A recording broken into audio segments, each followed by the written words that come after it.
The text from my father arrived at 3:42 p.m. on a Tuesday. Dinner, tonight, 7 sharp. Important family matters to discuss. No question mark, no room for negotiation. Classic Victor Chen communication. Direct, commanding, and entirely on his terms. I stared at my phone, my stomach tightening into that familiar knot. In the Chen family, important family matters was code for Riley has disappointed us again. I glanced around my studio, the sprawling monitors, the VR equipment, the digital art displays casting soft light across the industrial concrete floors of my Capitol Hill loft. 3 years of 80-hour weeks, of ramen dinners and maxed-out credit, cards of believing in something no one else could see yet. Before we jump back in, tell us where you're tuning in from. And if this story touches you, make sure you're subscribed, because tomorrow I've saved something extra special for you. 3 years of being the family embarrassment. You're not actually going, are you? Jackson's voice cut through my thoughts as he adjusted code on one of our prototype headsets. My co-founder and former college roommate knew the Chen family dynamic all too well. I slipped my phone into my pocket. Do I have a choice? You always have a choice, Riley. That's what you taught me. Jackson put down the headset. We have the Winters meeting tomorrow. The most important pitch of our lives. Maybe skip the psychological warfare tonight? He was right. Marcus Winters could change everything for Artscape. But family is family, even when they're experts at making you feel 2 inches tall. I'll be fine, I lied, grabbing my jacket. Besides, maybe tonight's the night they finally see what we're building. Jackson's expression said it all. Don't hold your breath. The drive to Bellevue took 40 minutes, just enough time to rehearse yet another defense of my career choices. My parents' house stood exactly as it always had, pristine, imposing, a monument to immigrant success. Dad's Mercedes and Mom's Lexus in the circular driveway. Ethan's Audi already there. Even Zoe's Tesla was parked perfectly in line, the full Chen success parade on display for the neighbors. Then there was my 7-year-old Subaru, splattered with mud from my weekend hike, the back seat cluttered with VR equipment. I parked, it on the street. I checked my watch, 6:52 p.m. In the Chen household, arriving less than 15 minutes early was considered late. I was already failing. The door opened before I could knock. My mother, Grace Chen, stood with perfect posture, her attorney's scrutiny immediately cataloging my appearance.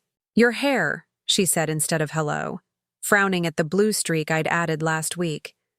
The neighbors will think you've joined a gang. Hello to you too, Mom.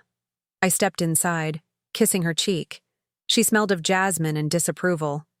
Everyone's waiting in the dining room, she said, already walking away. Your father has important news. The formal dining room. Not good. That room was reserved for major announcements and significant disappointments. I braced myself.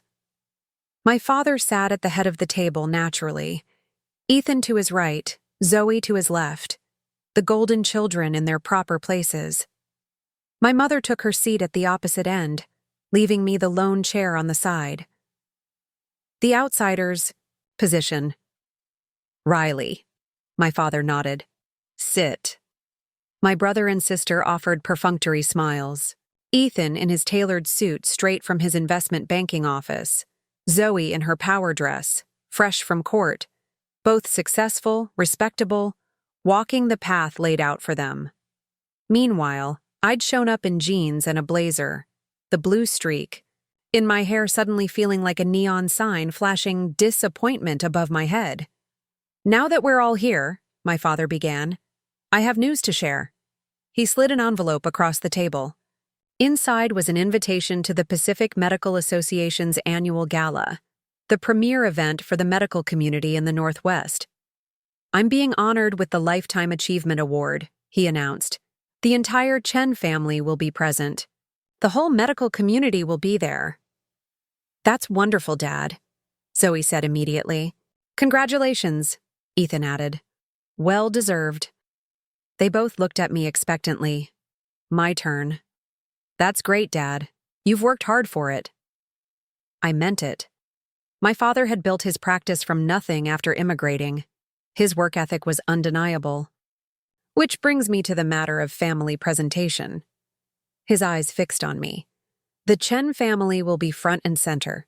Our accomplishments, our successes. Ethan will speak about his recent promotion. Zoe about her new partnership track. Here it comes. And you, Riley, my mother interjected, we need to discuss what to tell people. About? About your situation, she said delicately. My situation. I repeated the word slowly.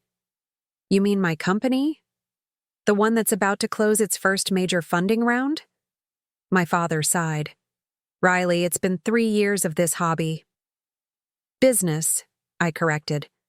Artscape is a business. Playing with computer games is not a business, he said dismissively. Not a real one. We're creating groundbreaking immersive digital art experiences, Dad. It's not playing games. Ethan cleared his throat. What Dad means is that it's difficult to explain to his colleagues. The gala is important for his image. For the family image, my mother corrected, which is why we have a proposal. My father nodded to Zoe, who produced a folder that she slid across the table.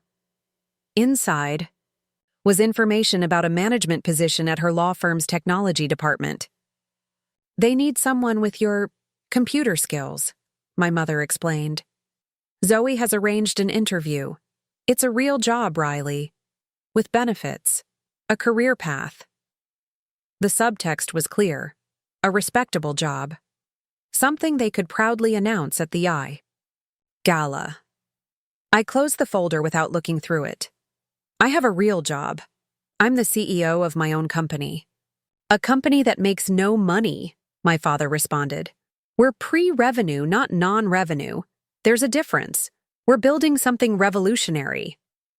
My father exchanged looks with my mother. The look that said, here we go again with the fantasies. Riley, my mother said gently, as if explaining to a child, you're almost 30. It's time to join the real world. The real world, I laughed. You mean your world? A world where people pay their own bills, my father said pointedly. That stung. When I'd left graduate school to start Artscape, they'd cut me off completely. I hadn't asked for money since. I pay my own bills. Barely, Ethan muttered. Not everyone defines success by the size of their paycheck, Ethan. No, my father interrupted. Success is defined by creating something of value. Something that contributes to society. That's exactly what I'm doing. Drawing pictures on computers is not a contribution. My father's fist hit the table, making the silverware jump. It's a phase that has gone on too long.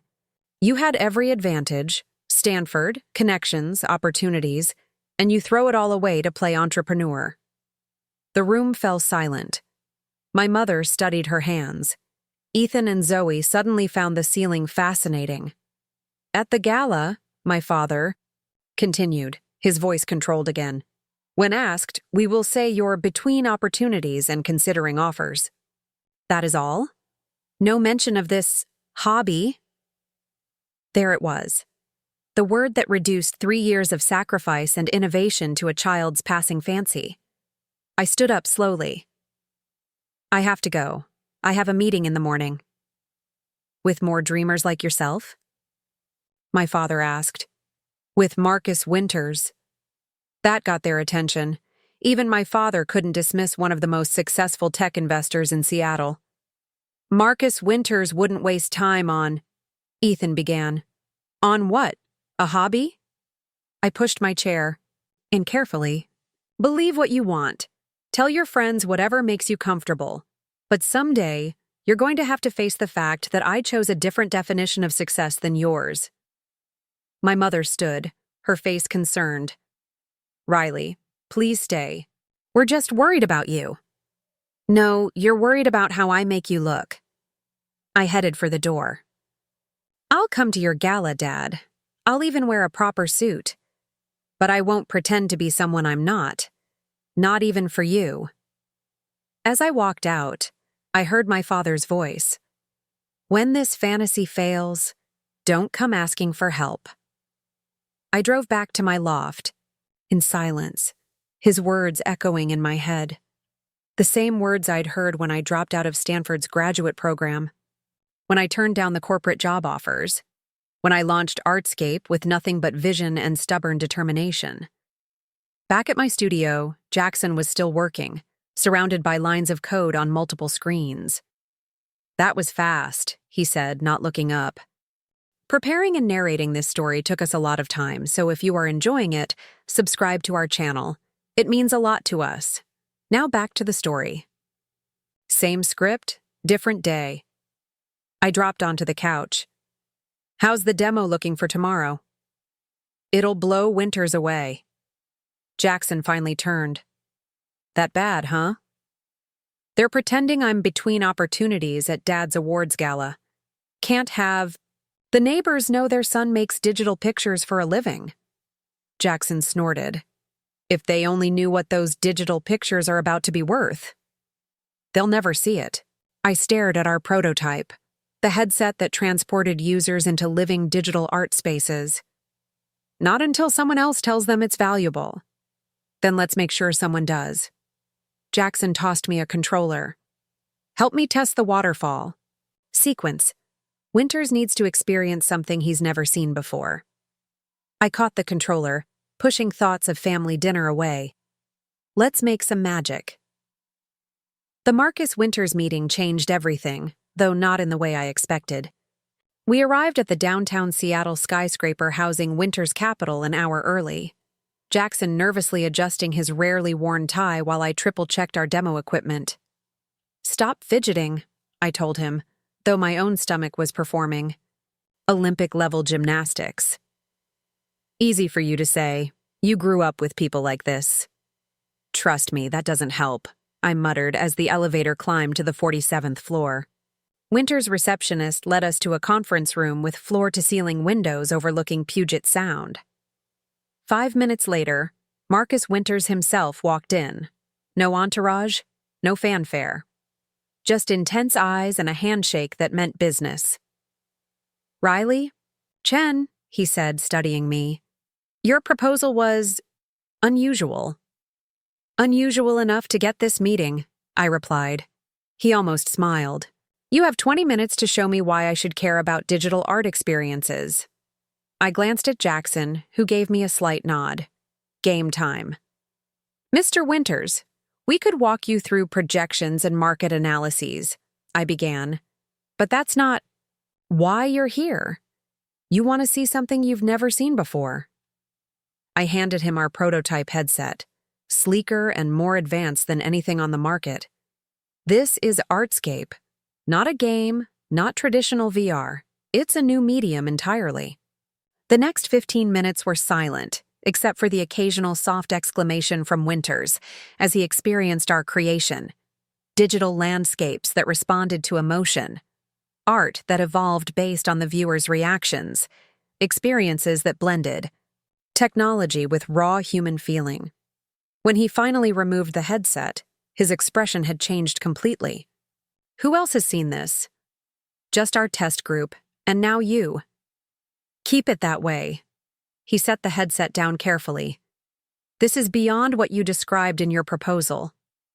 Words are limiting. That's why we built this. Winters leaned forward. Here's what's going to happen. I'm not investing in Artscape. My heart sank. Jackson stiffened beside me. I'm acquiring it. The words hung in the air between us. Excuse me? I finally managed. 20 million. My team takes over business. Operations, scaling, marketing. You and your partner maintain creative control as chief innovation officers. Winters Capital announces the acquisition next month at the Emerald Tech Summit. $20 million. The number bounced around my brain like a pinball. We're not selling, I heard myself say. Winters blinked. Jackson made a choking sound beside me. Perhaps you misunderstood, Winters said slowly. This is a generous offer for a pre-revenue startup. I understood perfectly. My voice was steadier than I felt. But Artscape isn't for sale. We're looking for investment to scale, not an exit. Riley, Jackson whispered urgently. Every company is for sale at the right price, Winters countered. Not this one. I met his gaze directly. Artscape is changing how people experience digital art. That vision is worth more than $20 million. For a moment, Winters looked like he might get angry. Then, unexpectedly, he laughed. Victor Chen's kid, aren't you? I recognize that stubborn look. He sat back. Your father never backs down either. The comparison to my father caught me off guard. You know my dad? Seattle's a small town at certain levels. Winters studied me with new interest. He doesn't seem the type to raise a digital artist. He isn't, I admitted. He thinks I'm wasting my potential. And yet here you are turning down $20 million. Winters tapped his fingers on the table thoughtfully. All right, Ms. Chen. No acquisition. Let's discuss investment terms instead. 2 hours later, we left Winters Capital with a term sheet for $5 million in funding at a $50 million valuation, and something potentially more valuable. Winters had personally invited us to showcase Artscape at the Emerald Tech Summit, the Northwest's premier technology event. I can't believe you turned down $20 million, Jackson said as we rode the elevator down. We could have been set for life. But Artscape would have disappeared into Winters Capital, I replied. Become another acquisition statistic. This way, we build something that lasts. Jackson shook his head. Your parents think you're impractical, but you might be the most practical person I know. Long-term practical. I laughed. Try explaining that at a Chen family dinner. Speaking of which, my father's gala was approaching, and I had a promise to keep. The Pacific Medical Association gala was exactly as pretentious as I'd expected. Crystal chandeliers, string quartet, Seattle's medical elite in tuxedos and evening gowns. My family arrived together, the picture-perfect Chen success story. I kept my promise about the suit, a sleek, modern cut that cost more than I should have spent. But tonight was important to my father. I could give him that much. Remember, my mother whispered as we entered the grand ballroom. You're considering several opportunities. Keep it vague but promising. I nodded, not having the energy to fight. Let them have their fiction for one night. The evening progressed predictably. My father worked the room like the respected figure he was. My mother charmed the wives of hospital board members. Ethan and Zoe networked effortlessly, collecting business cards and dropping impressive career milestones into conversation. And then there was me, answering the dreaded question over and over. So, Riley, what are you doing these days? Each time I'd start, I run a digital technology company. And each time, my mother or father would smoothly interrupt. Riley's exploring several exciting opportunities right now. So many options with a Stanford background. After the third interruption, I stopped trying. I smiled politely and let them control the narrative. Tonight wasn't about me anyway. During dinner, my father received his award to enthusiastic applause. His speech was humble yet confident, acknowledging his journey from immigrant to respected physician. I felt genuine pride watching him. His accomplishments were remarkable, his work ethic unquestionable. If only he could see that I'd inherited that same determination, just applied to a different path. As the evening wound down, I found myself at the bar ordering a much-needed scotch when I heard my name. Riley Chen? I turned to find Marcus Winters himself, immaculate in a tuxedo. Mr. Winters, I didn't expect to see you here. Hospital. Board, he explained, gesturing vaguely. Unavoidable obligation. He nodded toward my father across the room. Just heard Dr. Chen's speech. Impressive man. He is, I agreed. Now I understand where you get that backbone. Winters sipped his drink. How's the Artscape implementation coming? Ready for the summit in 3 weeks? We're on track. The new environmental response algorithms are... Riley, there you are. My mother appeared suddenly, as if materializing from my worst nightmare. She cast a curious glance at Winters. I don't believe we've met. Marcus Winters. He extended his hand. Your daughter and I were just discussing her company's presentation at the Emerald Tech Summit. My mother's smile froze. Company? Artscape, Winters continued, oblivious to the bomb he was dropping. Most innovative digital art platform I've seen in years. That's why I invested. I could practically hear my mother's mental gears grinding. Invested? In Riley's project? $5 million at a $50 million valuation. Should be 75 after the summit. Winters turned to me. The Forbes reporter confirmed for our press junket, by the way. They're quite interested in the art meets technology angle. My mother's expression shifted from confusion to calculation in record time. Forbes, she repeated. How fascinating. Riley's been so modest about her work. That might have been the first time my mother had ever used the words Riley and modest in the same sentence. Modesty's overrated in business, Winters said with a shrug. Your daughter turned down my acquisition offer. $20 million. Said her vision was worth more. He raised his glass slightly. I'm starting to think she was right. With that, he excused himself, leaving me alone with my mother's stunned silence. $20 million? She finally whispered. He offered you $20 million? For the company, yes. And you declined? It wasn't the right move for Artscape. My mother stared at me like she was seeing a stranger. Perhaps she was. Before she could respond, my father joined us. Grace, the Prescotts are leaving. We should... He noticed her expression. What's wrong? My mother turned to him, still, processing. Victor, did you know Riley's company is valued at $50 million? My father's face went through a fascinating transformation. Disbelief, confusion, skepticism in rapid succession. That's impossible, he said flatly. Marcus Winters just told me himself. He invested $5 million. Marcus Winters? Now my father looked genuinely shocked. The Marcus Winters? Apparently, my mother continued, her voice rising slightly. Riley turned down an acquisition offer of $20 million. 20? My father couldn't even finish the number. He turned to me. Is this true? For 3 years, I'd waited for them to take my work seriously. Now I had their full attention.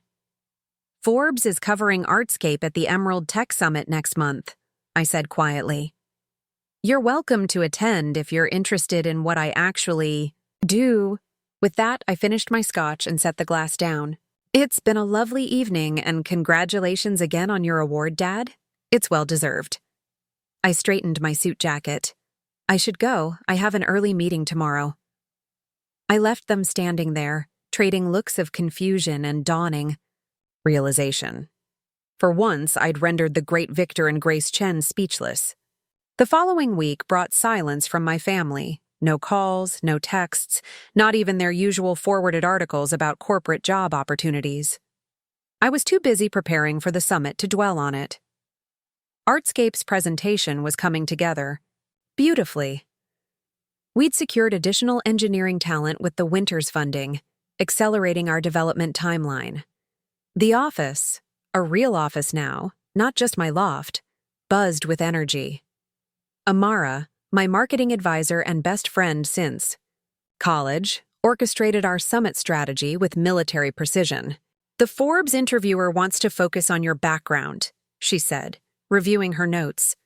The contrast between your family's traditional success and your digital innovation. I froze. Let's steer away from family narratives.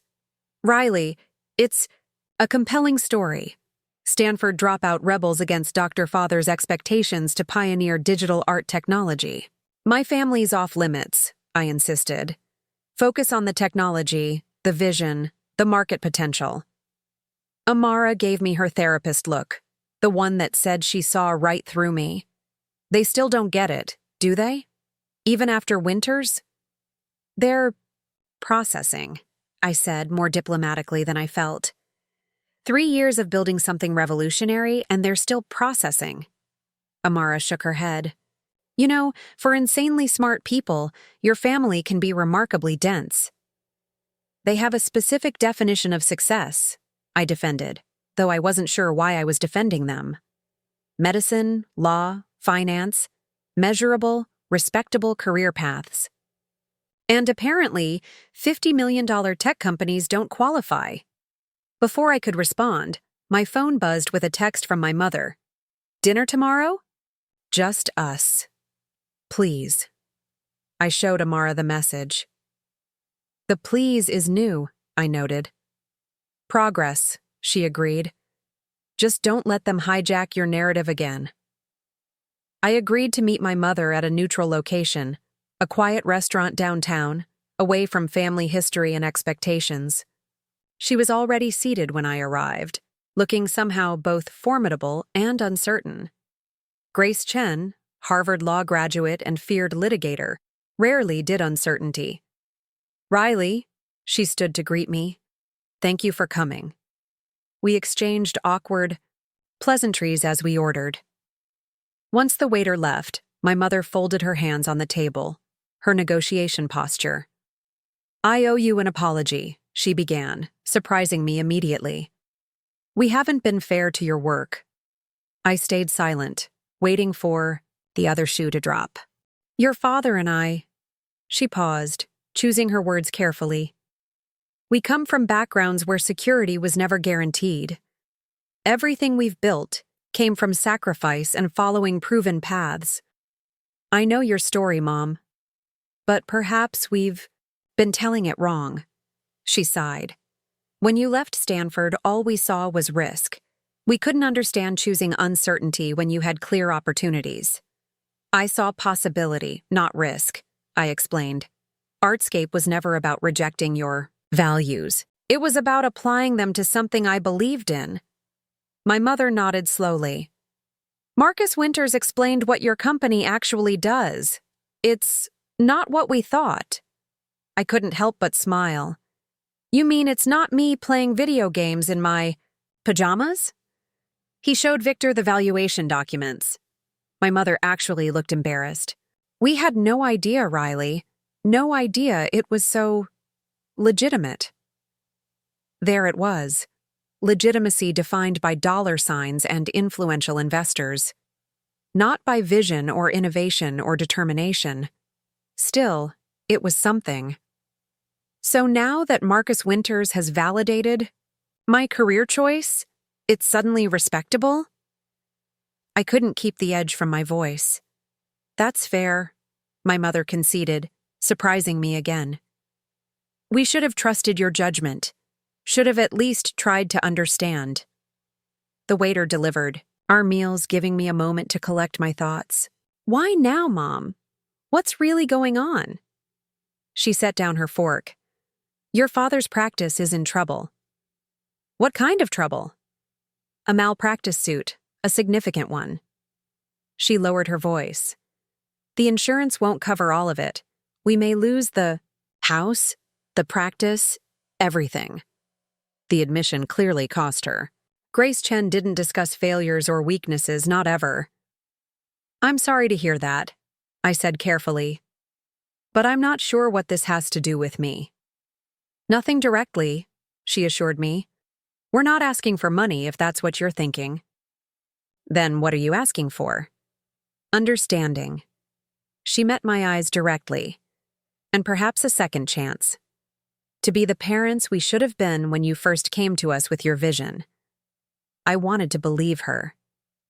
Wanted to think this revelation came from genuine regret rather than their changing circumstances. The summit's in 2 weeks, I said finally. You and Dad are welcome to attend. See what I've actually built before deciding it's worth your support. My mother nodded, relief visible in her shoulders. We'll be there. As I drove home that night, I wondered if financial crisis had accomplished what years of my hard work couldn't, forcing my parents to reconsider their rigid definitions of success and failure. The thought carried equal parts vindication and sadness. The day of the Emerald Tech Summit arrived in a blur of preparation and nervous energy. Our booth stood at a prime location on the main exhibition floor, the privilege of being a featured Winters Capital investment. The Artscape experience drew crowds immediately. People lined up to try our immersive digital art platform, emerging from the experience with expressions of wonder. Technology journalists clustered around, peppering us with questions. By midday, word had spread through the summit. The Forbes reporter, a sharp-eyed woman named Eliza Wright, spent over an hour interviewing me about Artscape's vision. "This isn't just entertainment," she noted, reviewing her information. "You're creating a new medium for artistic expression." "Technology and art have always evolved together," I explained. "From cave paintings to Renaissance techniques to photography. Artscape is just the next evolution. Digital experiences that respond emotionally to each viewer, creating something unique every time." "And this all started in your apartment?" "A loft in Capitol Hill," I confirmed. 3 years of ramen dinners. And maxed-out credit cards. Yet you turned down an acquisition offer from Marcus Winters himself. That's unusual for a first-time founder. I chose my words carefully. Artscape isn't just a business opportunity. It's a vision for how technology can enhance human creativity and emotional connection. That vision is worth building properly. Even at personal cost? I thought about my family, about the years of disapproval and dismissal. "Some things are worth the cost," I said simply. The interview continued, but I found myself distracted, scanning the crowded exhibition hall. No sign of my parents. By late afternoon, we'd begun our main presentation to a packed auditorium. I stood on stage, walking the audience through Artscape's journey and vision, demonstrating our technology to gasps and applause. And then I saw them, slipping into seats near the back. My parents, dressed formally, watching with unfamiliar expressions. Not pride exactly, but something close to wonderment. The presentation concluded to a standing ovation. As attendees filed out, many stopping to share excitement or exchange cards, I made my way toward my parents. They looked out of place among the tech crowd, but they'd come. That meant something. "You came," I said unnecessarily. "It's impressive, Riley," my father said, his voice subdued. "What you've built. It's not what I expected." Coming from Victor Chen, this was effusive praise. "The way people responded to your demonstration," my mother added, "their faces when they experienced your art." "Digital art experiences," I corrected gently. "Yes." She nodded. "It's clearly meaningful to them." Before I could respond, Marcus Winters appeared, clasping my shoulder. "Chen, spectacular presentation. You're the talk of the summit." He nodded to my parents. "Dr. and Mrs. Chen, glad you could see your daughter in action." "Mr. Winters," my father acknowledged stiffly. "Exciting times ahead," Winters continued. "Forbes is featuring Artscape in next month's innovation issue. Cover story potential from what I hear." My parents' expressions shifted subtly, the familiar calculation of status and recognition. "We're very proud," my mother said, the words sounding unpracticed from disuse. Winters excused himself to greet other investors, leaving me with my parents. "Forbes," my father said, testing the word. "Cover. Story." "Potentially," I tempered. "Nothing's confirmed." "Your friends at the club subscribe to Forbes, don't they, Victor?" my mother asked meaningfully. And there it was, the real validation. Not my vision, not the technology, not even the 50 million valuation, but the prospect of their friends, seeing their daughter on the cover of Forbes. I should have felt angry. Instead, I felt something closer to pity. They were products of their generation, their upbringing. Status and external validation were their love language. Riley, my father began hesitantly, your mother told you about our situation? I nodded. The malpractice suit. I'm sorry, Dad. He looked uncomfortable. It's significant. The practice may not survive. What will you do? I'm not sure. He admitted, the words clearly difficult for him. Start over, perhaps, at my age. I could see what this admission cost him. Victor Chen, always in control, always the provider, facing the unknown. Dad, Mom, I said carefully. Come by the office tomorrow. I'd like to show you something. They exchanged glances, then nodded. The next morning, I gave my parents the full tour of Artscape's headquarters. The development studio, the design lab, the testing spaces. I explained our technology in terms they could understand, showed them the market projections, introduced them to our team. Finally, I brought them to my office and closed the door. The malpractice suit, I began. Have you explored all options? My father nodded grimly. The evidence is challenging. Settlement is likely our best option, but the amount exceeds our resources. What if Artscape retained your services? I suggested. Mom as legal counsel, you as medical technology advisor for our wellness applications? They stared at me. You'd hire us? My mother asked carefully. Artscape needs experienced advisors as we scale. You both have expertise we could utilize. I met their gaze steadily. It would be a legitimate business arrangement. Consulting. Fees that could help with your settlement while providing actual value to my company. My father struggled visibly. Riley, we can't accept. It's not charity, I interrupted. It's a business proposal, purely practical. They recognized their own words echoed back to them. For 3 years, they'd dismissed my choices as impractical dreams. Now I was offering them a practical solution using the very business they'd belittled. We would need to contribute real value, my father said finally. Not just take a check. Believe me, I'll make you earn it, I assured him. Winter's Capital doesn't tolerate vanity positions. The corner of my mother's mouth twitched in what might have been a smile. I suppose we raised you to be practical, after all. In my own way, I agreed. As they prepared to leave, my father paused at the door, looking back at the office, at the awards already accumulating on my shelves, the prototype displays, the team working diligently beyond the glass walls. Your grandfather would have understood this better than I did, he said unexpectedly. He was an artist in Beijing before the revolution forced him to become practical, to become a doctor.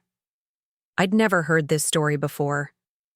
You never told me that? Some stories get lost when we're too focused on moving forward. He studied the digital art display on my wall. Perhaps I've been practical for too long. 2 weeks later, the Forbes issue arrived.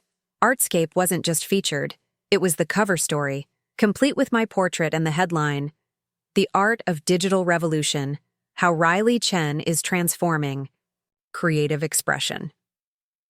I brought a copy to my parents' house, my first visit since the disastrous family dinner months earlier.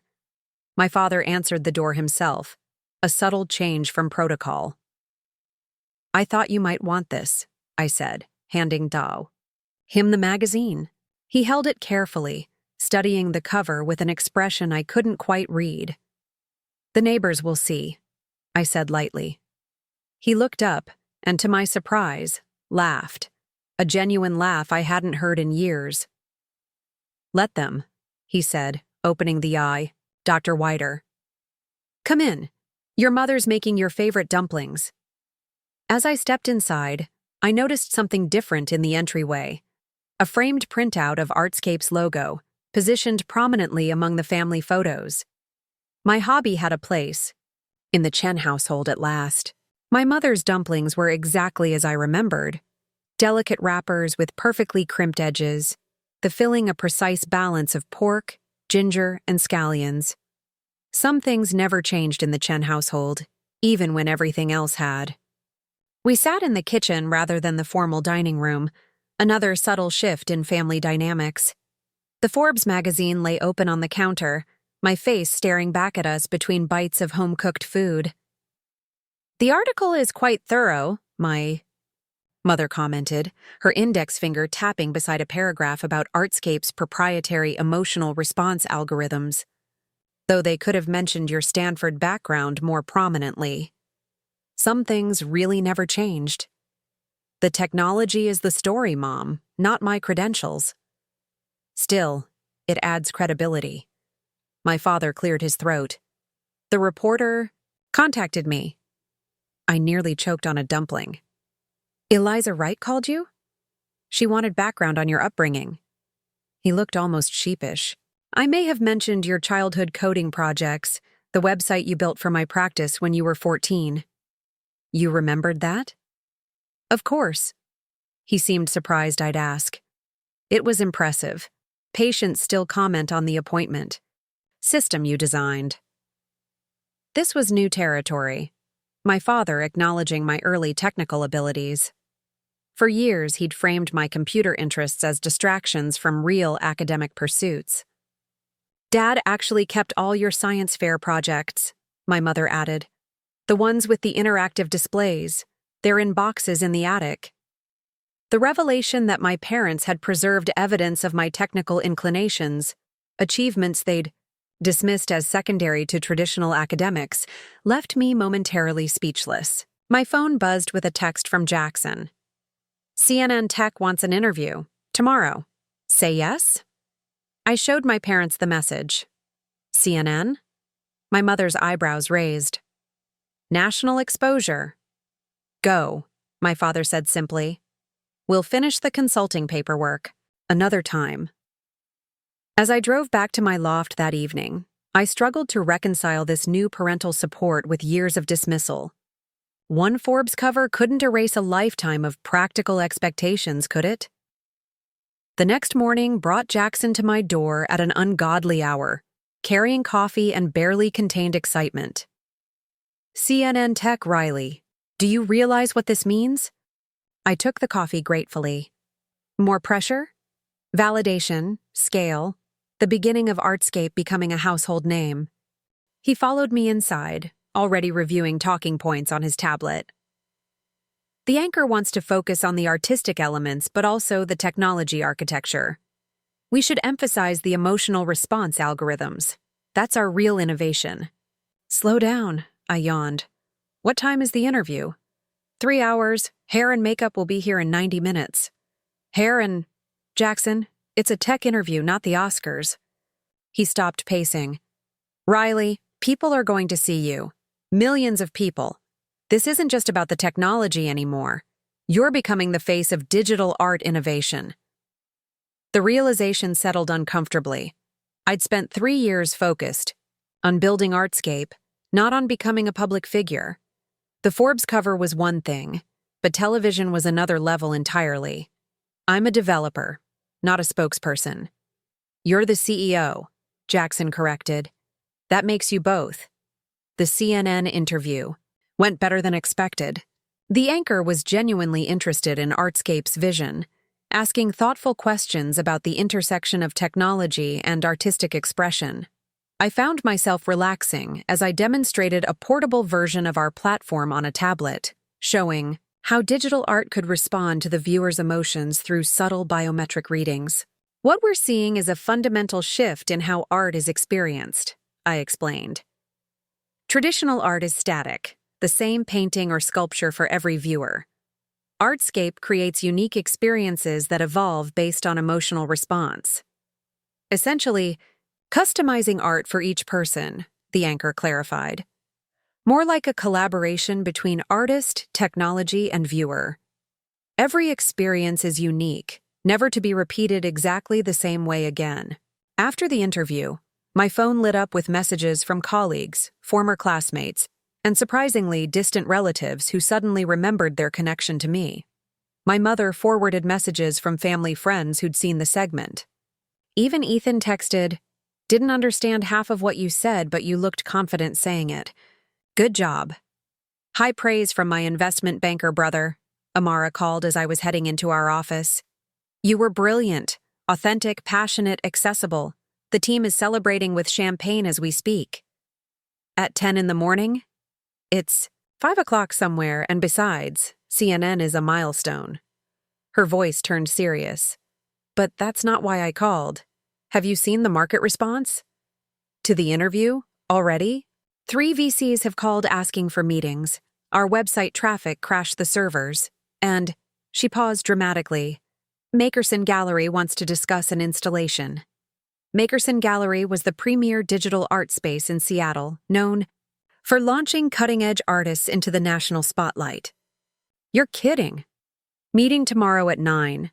They saw the CNN piece and called immediately." Amara's voice held a smile. "See what happens when you step into the spotlight?" The following weeks passed in a whirlwind of activity. The Makerson installation evolved into a 3-month exhibition featuring Artscape's technology paired with works from 5 prominent digital artists. The Seattle Times ran a feature on our revolutionary platform transforming how art is experienced. Tech blogs debated our algorithms and approach. Venture capital firms circled with increasingly generous offers, forcing Marcus Winters to accelerate his timeline for our next funding round. Jackson hired 3 more developers to keep pace with our expanded roadmap. Amara brought on a PR specialist to handle the growing media requests. Through it all, I maintained our original vision, creating technology that enhanced emotional connection rather than replacing it. Each new feature, each partnership, each line of code had to serve that core purpose. One Tuesday afternoon, as I reviewed expansion plans with our growing team, Amara poked her head into the conference room. "Your mother's here."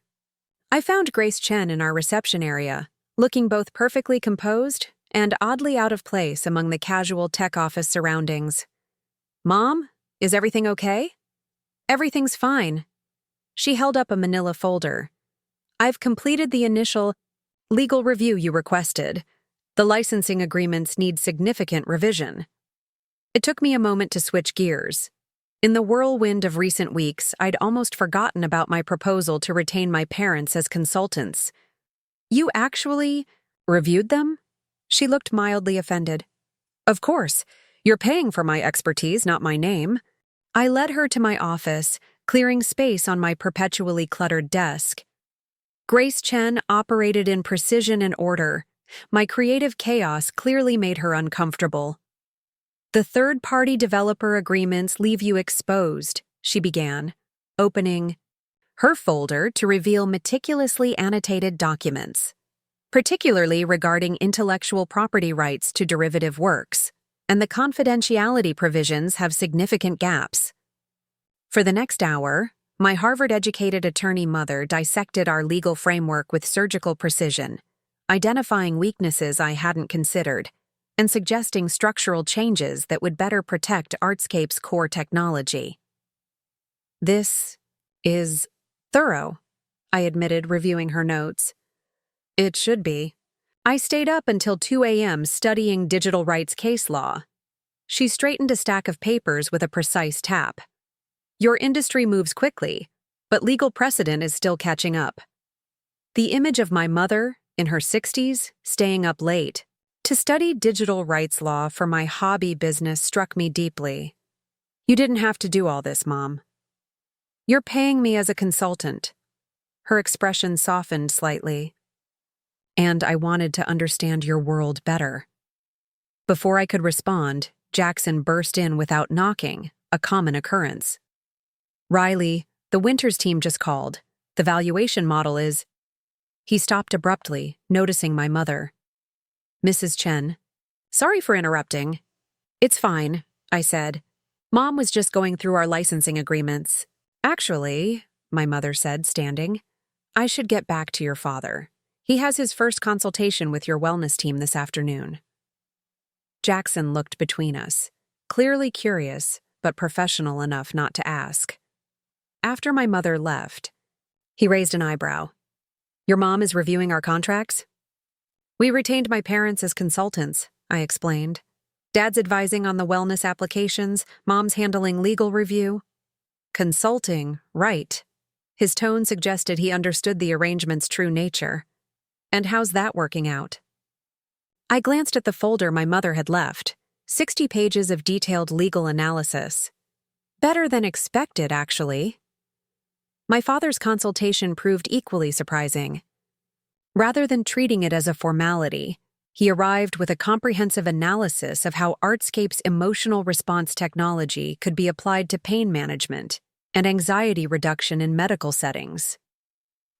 The biometric feedback loop you've developed for art experiences, he explained during a meeting with our development team, has significant potential for therapeutic applications.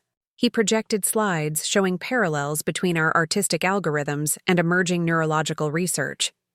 The team, initially skeptical of the CEO's dad, gradually leaned forward, engaged by his insights.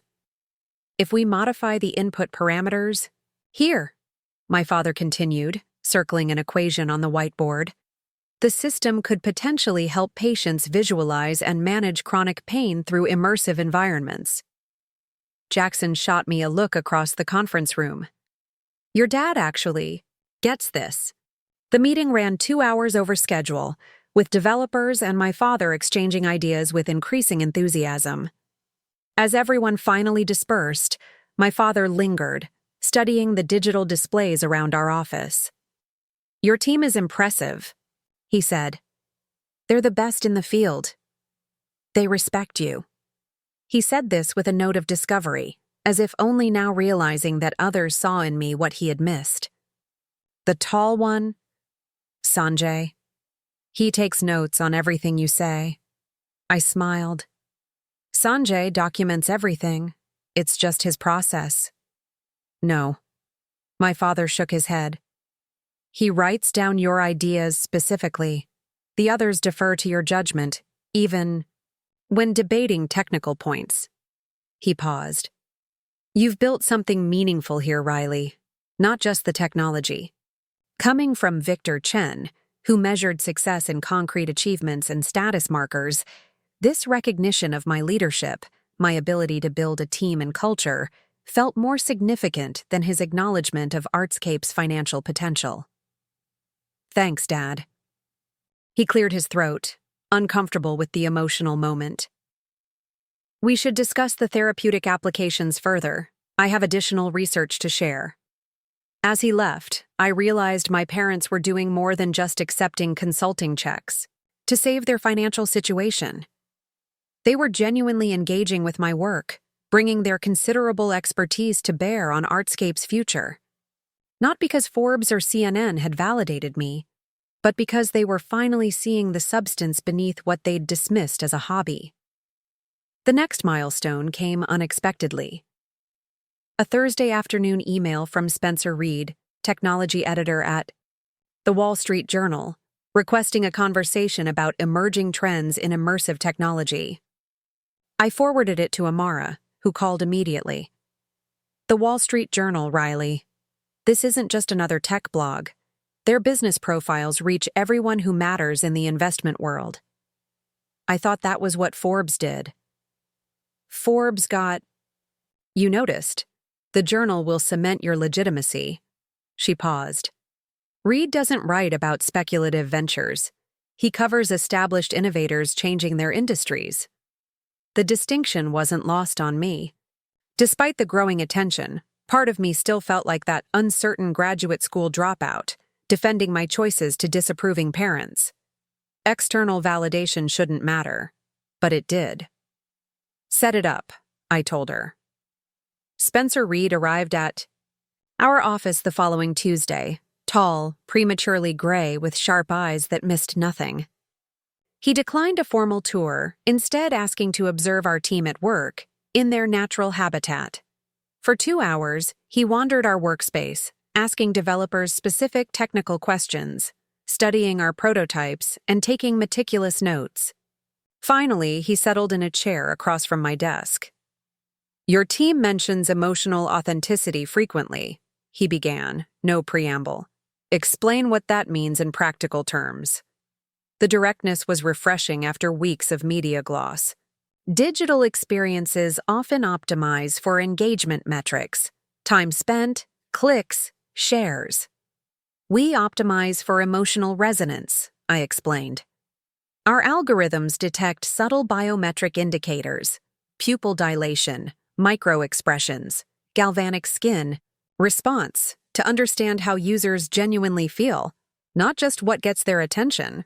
And this matters because technology should enhance human connection, not replace it. I leaned forward. The most meaningful experiences in our lives are emotionally authentic. Art that moves us, music that transports us, stories that transform us. They work because they create genuine emotional responses. Reed made a note. Your competitors focus on gamification, social sharing, virtual consumption. You're building something fundamentally different. They're building digital distractions. We're building digital experiences that feel real because they respond to real emotions. He studied me. You believe this. It wasn't a question, but I answered anyway. I've dedicated the last 3 years of my life to it. Against considerable odds, from what I understand. His tone remained neutral. Stanford dropout, family opposition, funding challenges. Not the typical path. I tensed slightly. My background isn't particularly relevant to Artscape's technology. On the contrary, it's central to understanding why your approach differs so dramatically from market trends. Reed set down his pen. Innovation often comes from outsiders, Ms. Chen, people willing to question established wisdom. The conversation shifted to market potential, scaling challenges, and competitive dynamics. Reed's questions were incisive, occasionally uncomfortable, always thoughtful. When he finally stood to leave, his expression revealed nothing about his impressions. One last question, he said at the door. What would you do differently if you were starting Artscape today? I considered carefully. I'd trust my instincts sooner. I spent too much time trying to translate our vision into terms others would understand, instead of showing them what they couldn't yet imagine. Reed nodded once, thanked me for my time, and left. Well? Jackson demanded the moment Reed's car pulled away. How'd it go? I have no idea, I admitted. He's either going to write that we're revolutionary or delusional. The answer came a week later. The Wall Street Journal's weekend edition featured a 4-page spread on the emotion. Economy, with Artscape as the centerpiece. Reed's analysis was thorough, balanced, and ultimately revelatory. While tech giants race to capture user attention through increasingly sophisticated engagement tactics, Chen's Artscape has pursued a fundamentally different path: technology that responds to authentic emotional connection rather than manufacturing it. The result is not merely another digital platform, but potentially a new medium for human expression, one that enhances rather than replaces our capacity for genuine emotional experience. The article included technical analysis, market projections, and comparative frameworks positioning Artscape at the forefront of what Reed termed humanistic technology. But the passage that caught my attention came near the end. Chen's journey from academic dropout to industry pioneer illustrates a central paradox of innovation. Breakthrough ideas often require rejecting conventional wisdom. While established, players optimize existing paradigms. Chen questioned whether digital experiences must inherently diminish emotional authenticity. Her answer, technology designed to amplify genuine human connection, may represent the next evolution in how we interact with digital environments. I read the article 3 times, each reading revealing new layers of Reed's analysis. This wasn't just validation of Artscape's business potential. It was recognition of our philosophical approach, our fundamental belief that technology should enhance human experience rather than replace it. My phone rang. Marcus Winters. I assume you've seen the journal, he said without greeting. Just finished it. Reed doesn't gush. This is as close as he gets to endorsement. Winters cleared his throat. The market is responding. We've had 7 acquisition inquiries since the digital edition went live last night. My stomach tightened. We're not selling. Of course not. But valuation just jumped significantly. He paused. The Makerson installation opens next week. Perfect timing to announce our expansion funding. I'm thinking $50 million at a $200 million valuation. The numbers felt surreal. Just months ago, we'd been celebrating our first $5 million in funding. Now Winters was casually discussing figures that would make Artscape one of the fastest-growing startups in Seattle's history. That's aggressive, I managed. It's appropriate. Winters sounded impatient. Reed's analysis positions you perfectly. Technology with emotional depth, not just another engagement platform. The market's hungry for that narrative. After we hung up, I sat at my desk, staring at the journal spread. 3 years earlier, I'd walked away from Stanford with nothing but belief in a vision most people couldn't yet see. I'd faced family disappointment, financial uncertainty, and countless technical obstacles. Now that vision was becoming reality. Not just as a business, but as a philosophy about how technology could enhance human experience rather than diminish it. My phone buzzed with another call. My father. I read the journal article, he said without preamble. What did you think? Reed captured something important about your approach. My father sounded thoughtful. The paragraph about technology, amplifying human connection rather than replacing it. That's our core philosophy. It reminded me of something. He paused. When I first came to America, technology in medicine was advancing rapidly. Many colleagues embraced it uncritically. More tests, more machines, more data. I always insisted that technology should enhance the doctor-patient relationship, not replace it. The parallel struck me forcefully. Had my father's approach to medicine influenced my approach to technology without either of us realizing it? I never thought about it that way, I admitted. Neither had I. His voice held a note of discovery. Perhaps we're not so different after all. Before I could process this unexpected connection, my office door burst open. Amara rushed in, her expression urgent. Riley, you need to see this. She thrust her tablet toward me. On screen was an article from a prominent tech blog. Emotion Manipulation, the Dark Side of Responsive Technology. The piece questioned the ethics of technology that detected and responded to emotional states, citing privacy concerns and potential psychological manipulation. Artscape featured prominently as an example of platforms gathering intimate biometric data under the guise of artistic experience. They're completely mischaracterizing our technology, I said, scanning the article. We don't store personal emotional data or build user profiles. It gets worse. Amara swiped to another article. Digital Surveillance, How Your Feelings Become. Data. This is ridiculous. Our emotional response algorithms work locally on the device. We don't transmit or retain individual data. 3 more pieces like this appeared in the last hour. Amara looked grim. Someone's orchestrating a narrative shift. My phone buzzed again. Jackson, texting from the development floor. Kent from Horizon Tech is here. Unscheduled. Says it's urgent. Horizon Tech was our largest competitor in the digital experience space. Their CEO showing up unannounced immediately after a coordinated media attack couldn't be coincidence.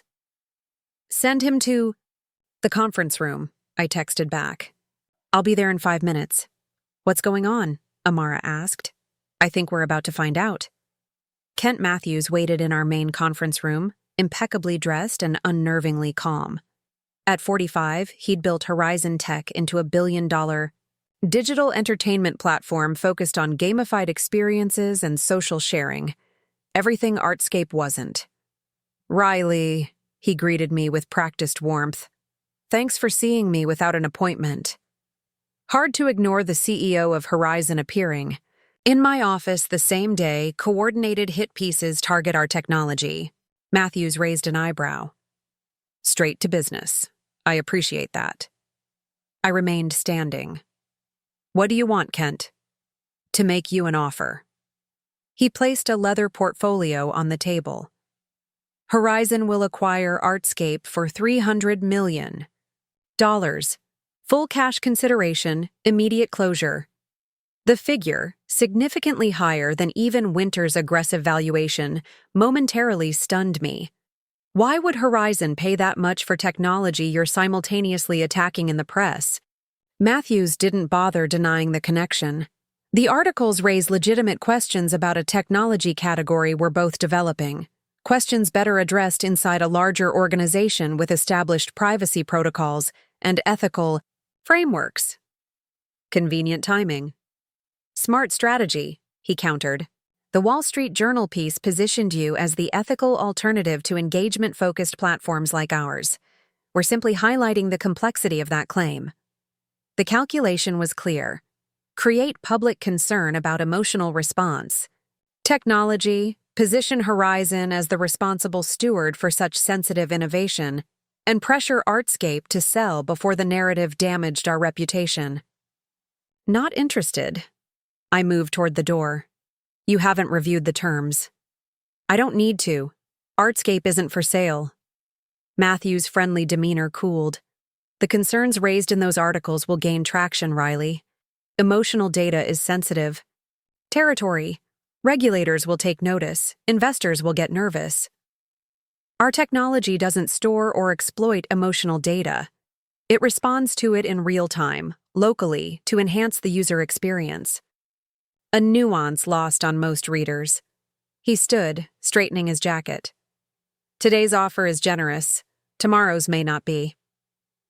After Matthews left, I gathered our leadership team for an emergency meeting. Jackson, Amara, our lead developer Sanjay, and CFO Natalie crowded into my office. Horizon just offered $300 million to acquire us, I announced without preamble. I declined. Without consulting us? Natalie looked shocked. The offer comes with coordinated media attacks questioning our ethical framework, Amara explained. Classic pressure tactic. Jackson whistled low. $300 million, though. For technology that's potentially worth billions, Sanjay noted quietly. If Horizon is willing to pay that much now, they see immense future value. Or they see a threat, I added. Our approach fundamentally challenges their engagement-based business model. Natalie raised a practical concern. Winters will want to know about this offer. Winters will tell us to counter, not sell, Jackson predicted. He sees the same. Long-term potential we do. We need to address the ethical questions directly, Amara insisted. Get ahead of this narrative before it spreads. I nodded.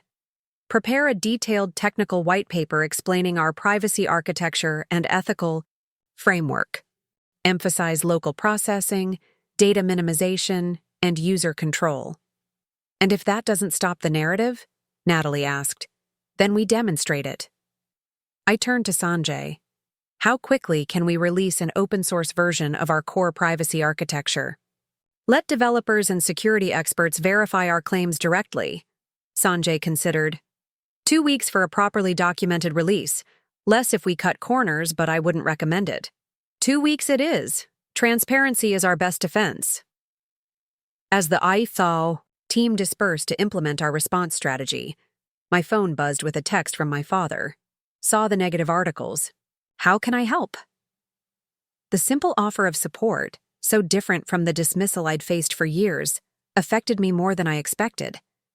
Just months ago, my father would have cited these challenges as evidence that my hobby wasn't a serious career path. Now he was offering to stand with me. I texted back, "Thanks, Dad.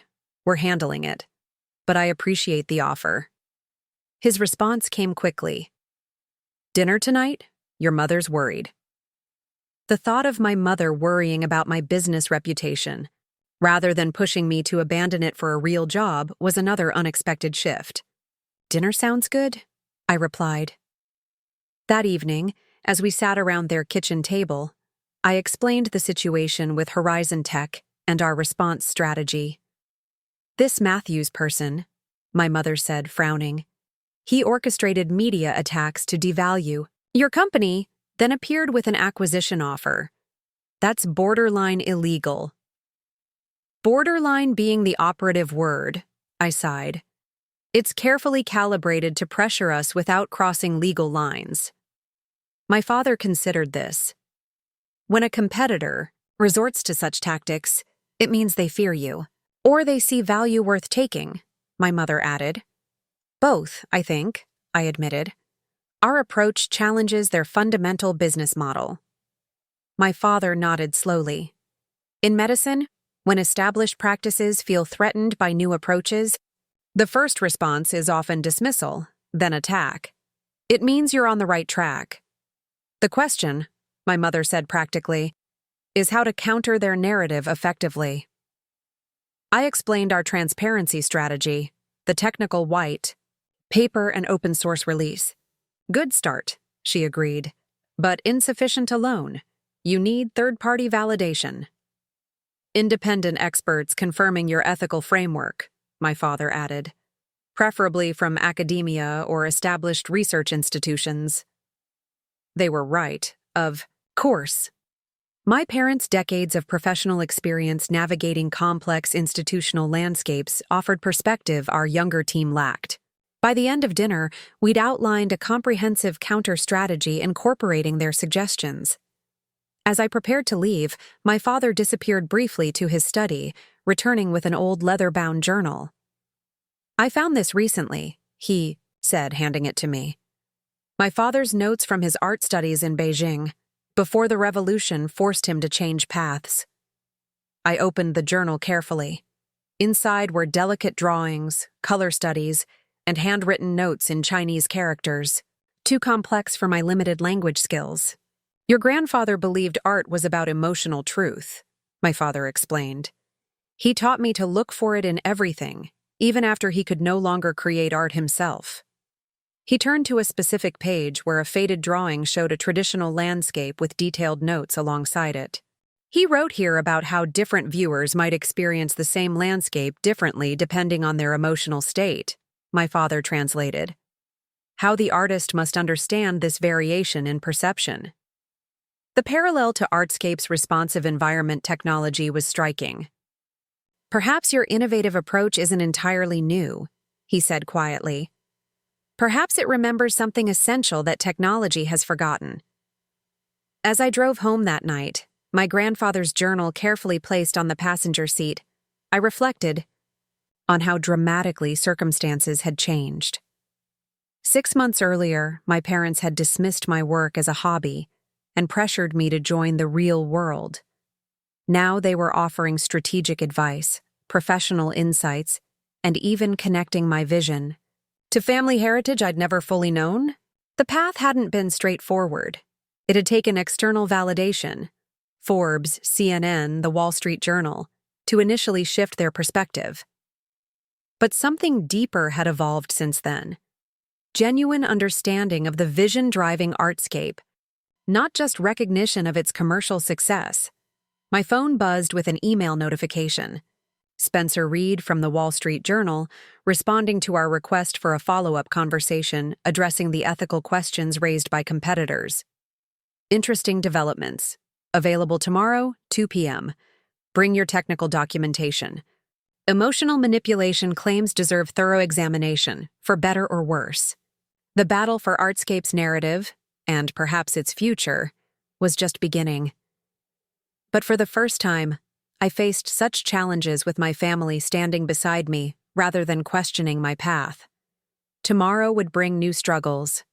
Tonight, I had my grandfather's artistic wisdom to explore, a connection to the past that somehow illuminated the future I was building. Spencer Reed arrived precisely at 2 p.m., carrying nothing but a small voice recorder and the same penetrating gaze that had dissected Artscape during his first visit.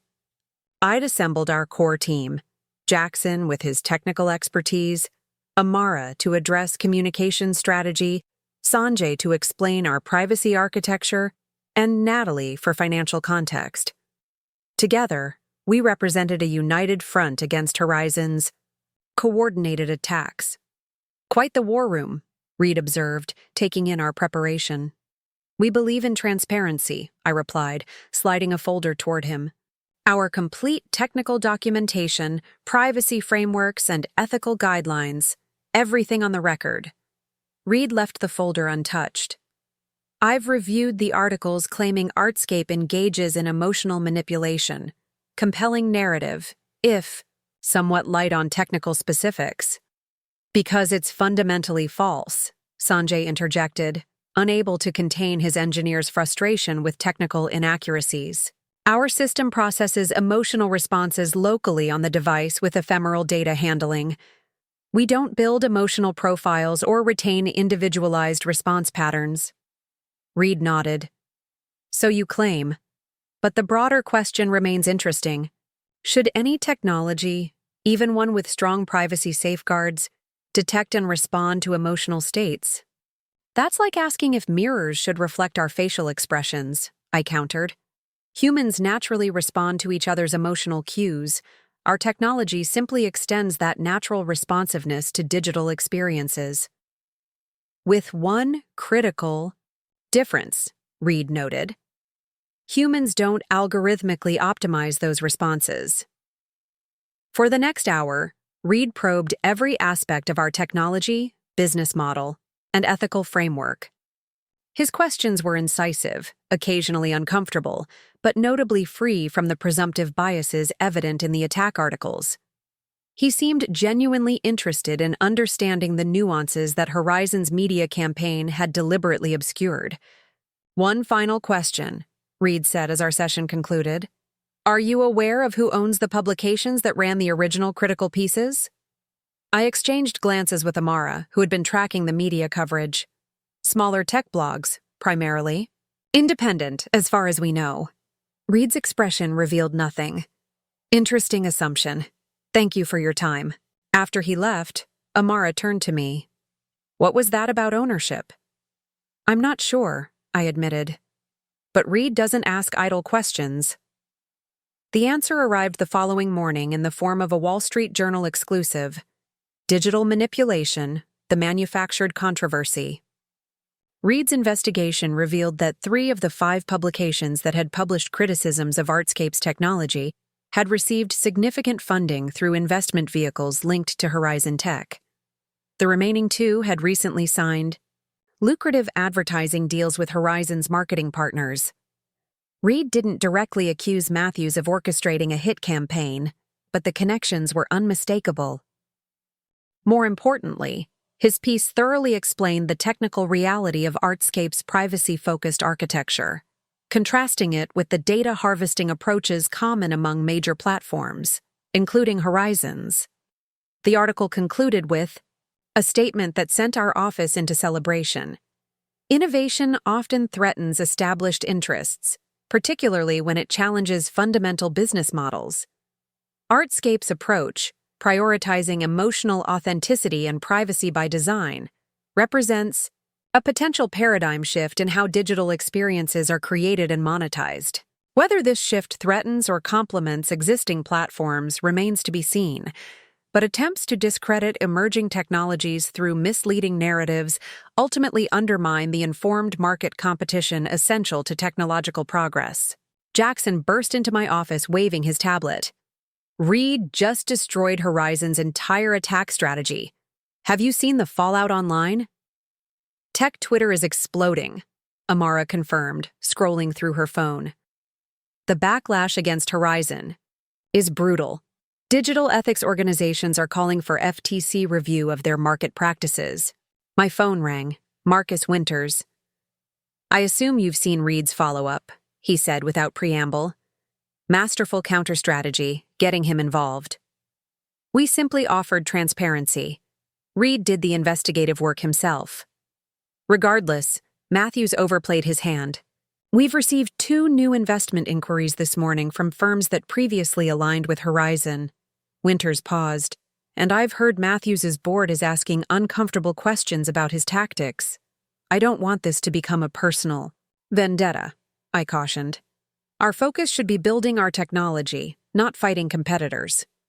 Admirable sentiment, Winters said, not entirely concealing his amusement at my idealism.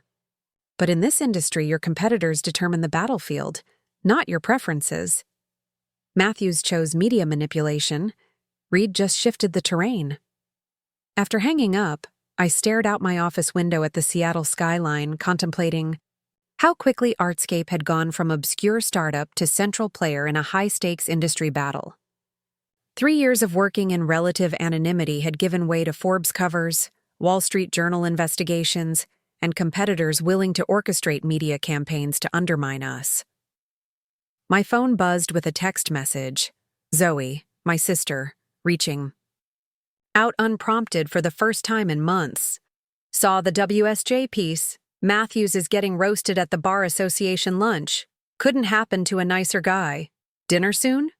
The casual invitation, acknowledging Artscape's legitimacy without qualification, marked another subtle shift in family dynamics. Before I could respond, another text arrived. This one from Ethan. My firm's tech analysts just issued a buy recommendation on any future Artscape public offering. Ironic considering they wouldn't even look at your business plan 3 years ago. Their loss. Acknowledgement from my professionally skeptical siblings felt like the completion of a circle. External validation had finally penetrated the Chen family's protective barrier of practical expectations. Later that afternoon, a courier delivered a package to our office.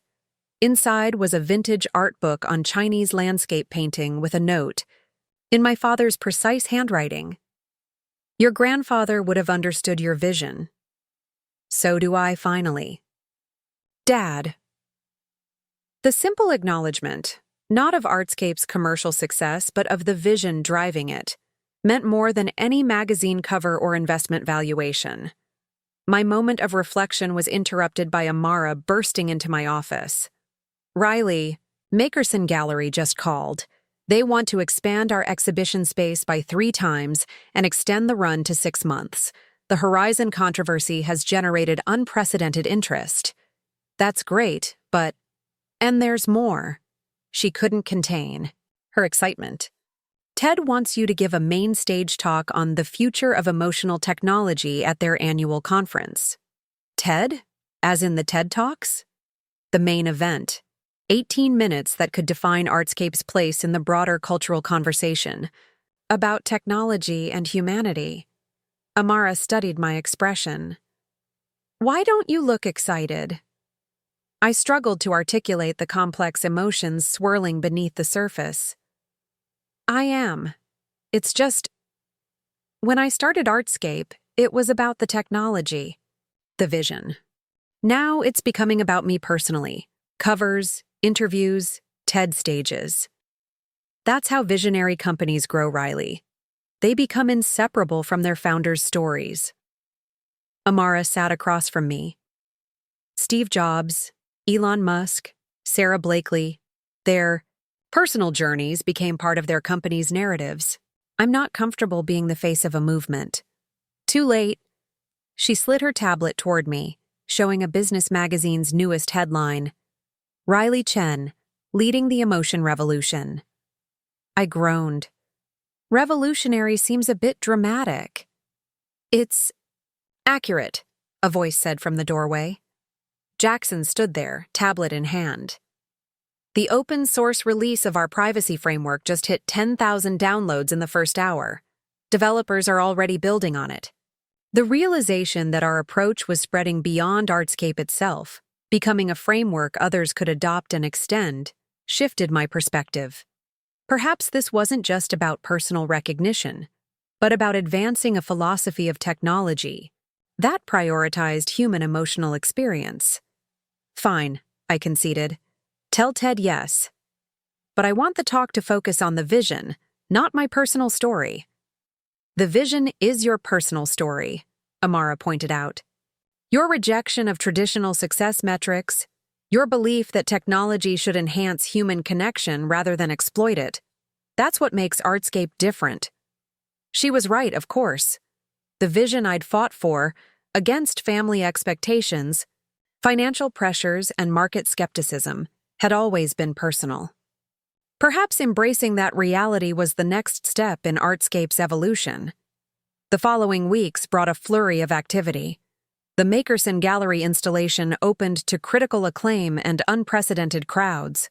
Our development team raced to complete the open-source release of our privacy architecture while simultaneously preparing for the next major version of our core platform. Amara coordinated an expanding media strategy that carefully balanced increasing visibility with protecting our core message.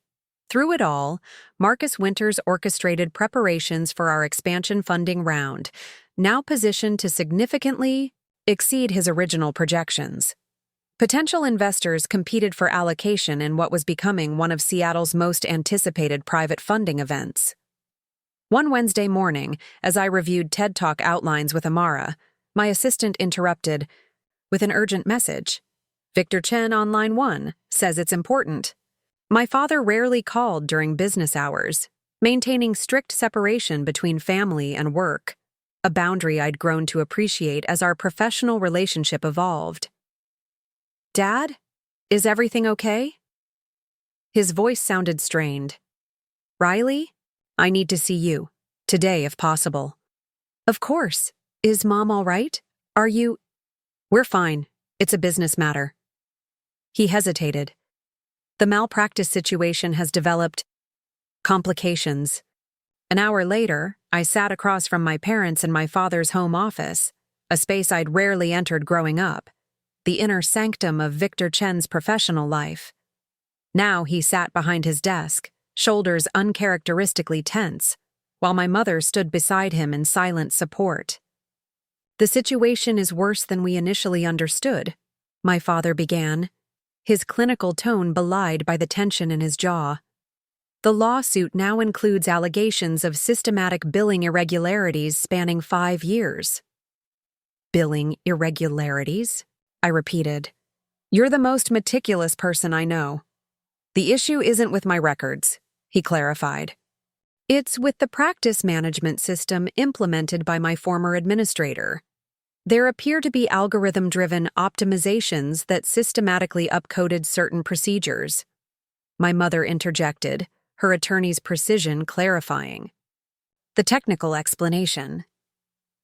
The software was designed to identify opportunities for legitimate higher billing codes based on documentation.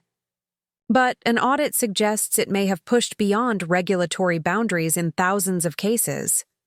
Even though you didn't design the system, as practice owner, you bear ultimate responsibility, I realized. My father nodded grimly.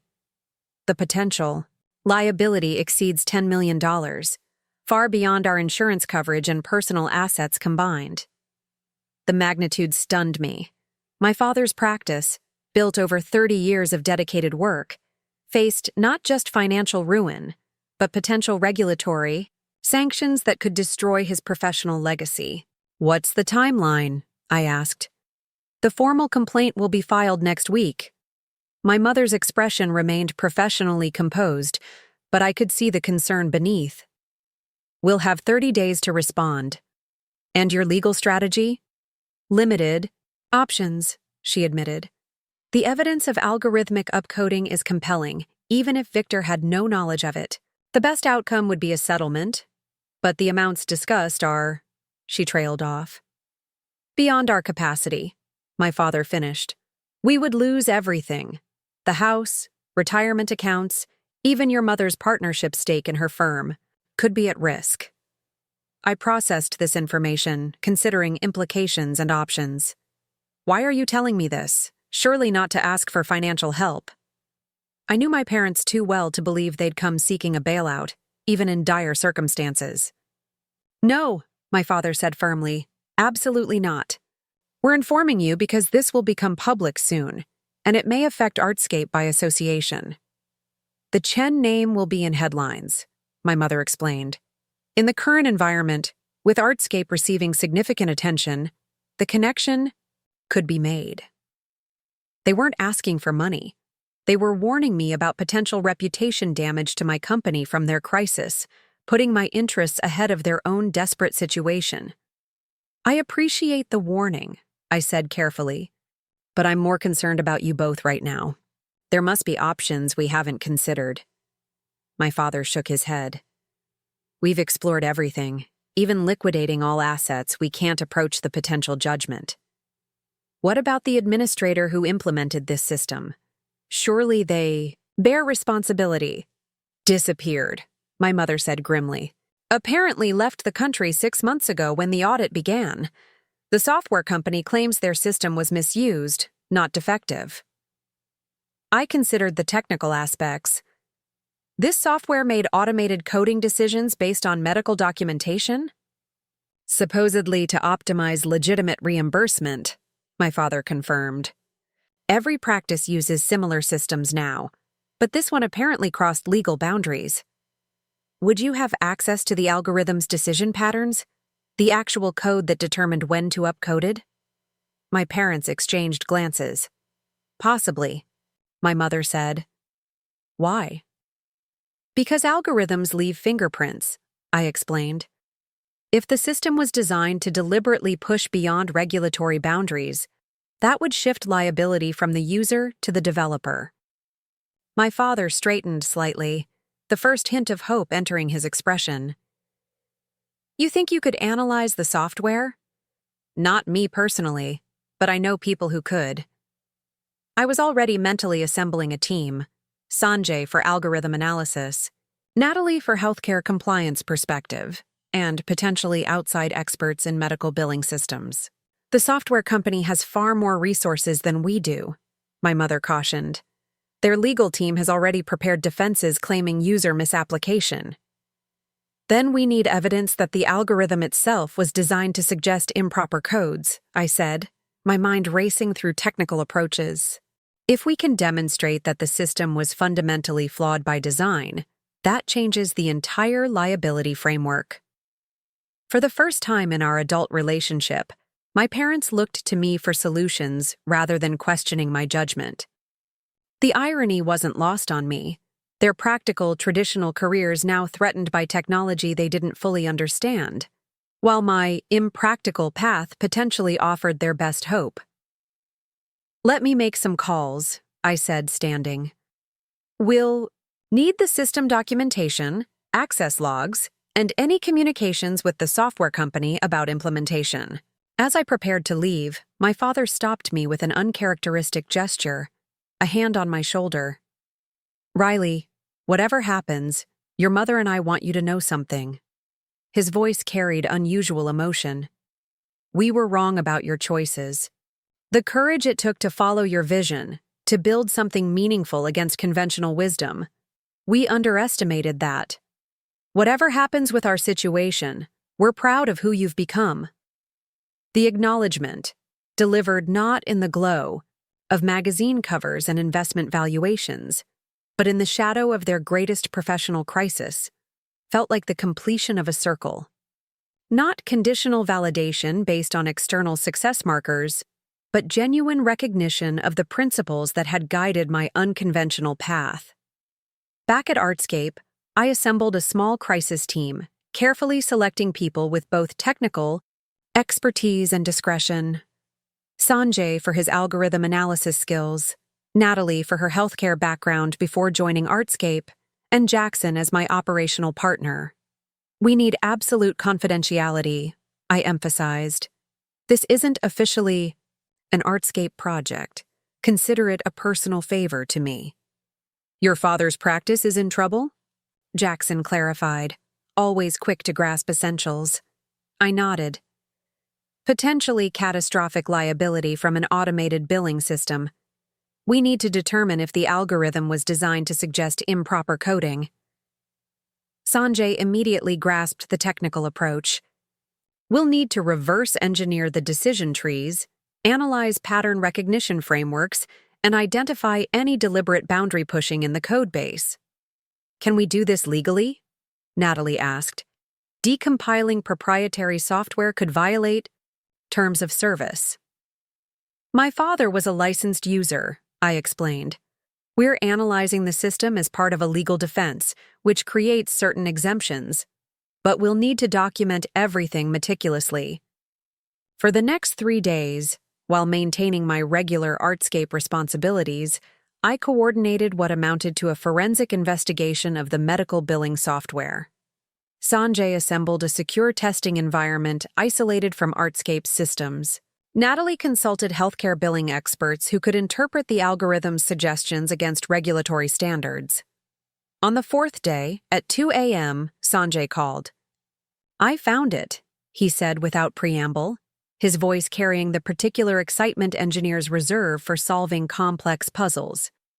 "The algorithm has an embedded optimization function that deliberately suggests the highest plausible code regardless of documentation adequacy." "Can you prove it was designed that way? Not just a bug?" I asked, instantly alert despite the hour. "Better than that. I found developer comments in the code. Listen to this. Implement aggressive suggestion protocol version 2.0, modified to avoid explicit regulatory flags while maximizing code optimization. It's dated 3 years ago, well before your father implemented the system." The smoking gun was even more definitive than I'd hoped. Clear evidence that the software company had deliberately designed their algorithm to push billing boundaries while maintaining plausible deniability. "There's more," Sanjay continued. "The system included an automatic update module that periodically adjusted the algorithm based on audit patterns. It was designed to learn from and avoid detection. By morning, we had compiled a comprehensive technical analysis documenting how the billing software had been deliberately designed to suggest improper codes while maintaining plausible deniability for both the company and users. The evidence strongly suggested that the practice administrator who had implemented the system may have been incentivized by the software company to adopt their optimization packages. I delivered our findings to my parents that afternoon. My mother, her legal mind immediately grasping the implications, nearly dropped the technical documentation. "This shifts the entire liability framework," she whispered, "from practitioner negligence to software developer fraud." My father studied the annotated code samples, where Sanjay had highlighted the damning developer comments. They knew exactly what they were doing. "The question," I said carefully, "is how to leverage this evidence most effectively." My mother was already thinking strategically, not through conventional channels. The software company would bury this in years of litigation, claiming the code was taken out of context. "We need to change the battlefield," my father agreed, unconsciously echoing Marcus Winter's earlier observation about competitive dynamics. "What about Reed at the Wall Street Journal?" I suggested. "He specializes in technology ethics and has demonstrated independence." My parents exchanged glances, silently communicating in the shorthand of their decades-long partnership. "A risky approach," my mother acknowledged, "but potentially effective if the evidence is compelling enough." "Is it?" I asked, looking to them both. My father nodded slowly. "This isn't just about our situation anymore. This software is used by hundreds of practices nationwide. If it's systematically suggesting improper billing to maximize revenue, then it's a story about technology ethics, healthcare integrity, and algorithmic accountability," I finished. Exactly the issues Reed specializes in covering. The decision was made. With careful preparation and thorough legal review, we approached Spencer Reed with our findings, not as a personal plea for help, but as a legitimate news story at the intersection of technology ethics and healthcare regulation. Reed's response was characteristically measured. "If verified, this represents a significant story about algorithmic accountability in healthcare. I'll need independent technical experts to confirm your analysis." "We anticipated that," I replied, providing contact information for 3 renowned algorithm ethics specialists who had agreed to review our findings. A week later, the Wall Street Journal published Reed's investigative piece, "Code of Deception: How Billing Algorithms Push Medical Practices Beyond Legal Boundaries." The article meticulously documented how Medimax Solutions, the software company behind my father's billing system, had deliberately designed algorithms that suggested improper billing codes while maintaining plausible deniability. Reed's piece went beyond my father's specific case, identifying dozens of practices nationwide facing similar regulatory scrutiny due to the same software. He included statements from former MetaMax employees confirming that the company had internally referred to their optimization module as the gray area maximizer. The impact was immediate and far-reaching. By evening, the Healthcare Finance Regulatory Authority had announced a formal investigation into MetaMax. 3 major health systems suspended use of their software pending review. Class action attorneys began organizing affected medical practices into potential plaintiffs. Most importantly for my parents, the narrative had completely shifted. My father was no longer portrayed as potentially negligent, but as one of many victims of algorithmic deception. The original plaintiffs' attorneys reached out through intermediaries, suggesting interest in joining forces against MetaMax rather than pursuing individual practitioners. My mother called that evening, her voice carrying an unfamiliar emotion. Relief tinged with wonder. "The plaintiff's attorney just contacted us," she said. "They're discussing adding MetaMax as a primary defendant and potentially reducing claims against individual practices." "That's excellent news," I replied, careful not to sound triumphant. "Riley," she paused, "what you did, not just the technical analysis, but understanding how to change the narrative, it was remarkable." "I had good teachers," I said simply. "You and Dad taught me to seek underlying causes, not just symptoms." "Perhaps," she acknowledged, "but we never fully appreciated how you applied those lessons in your own way." After hanging up, I sat in my office, watching Seattle's lights emerge against the darkening sky. The journey from family disappointment to professional respect had taken an unexpected route. Not through awards or magazine covers or investment valuations, though those had played their part, but through applying my technological understanding to solve a problem beyond their expertise. In helping save my father's practice and professional reputation, I demonstrated the practical value of the very skills and perspectives they had once dismissed as impractical.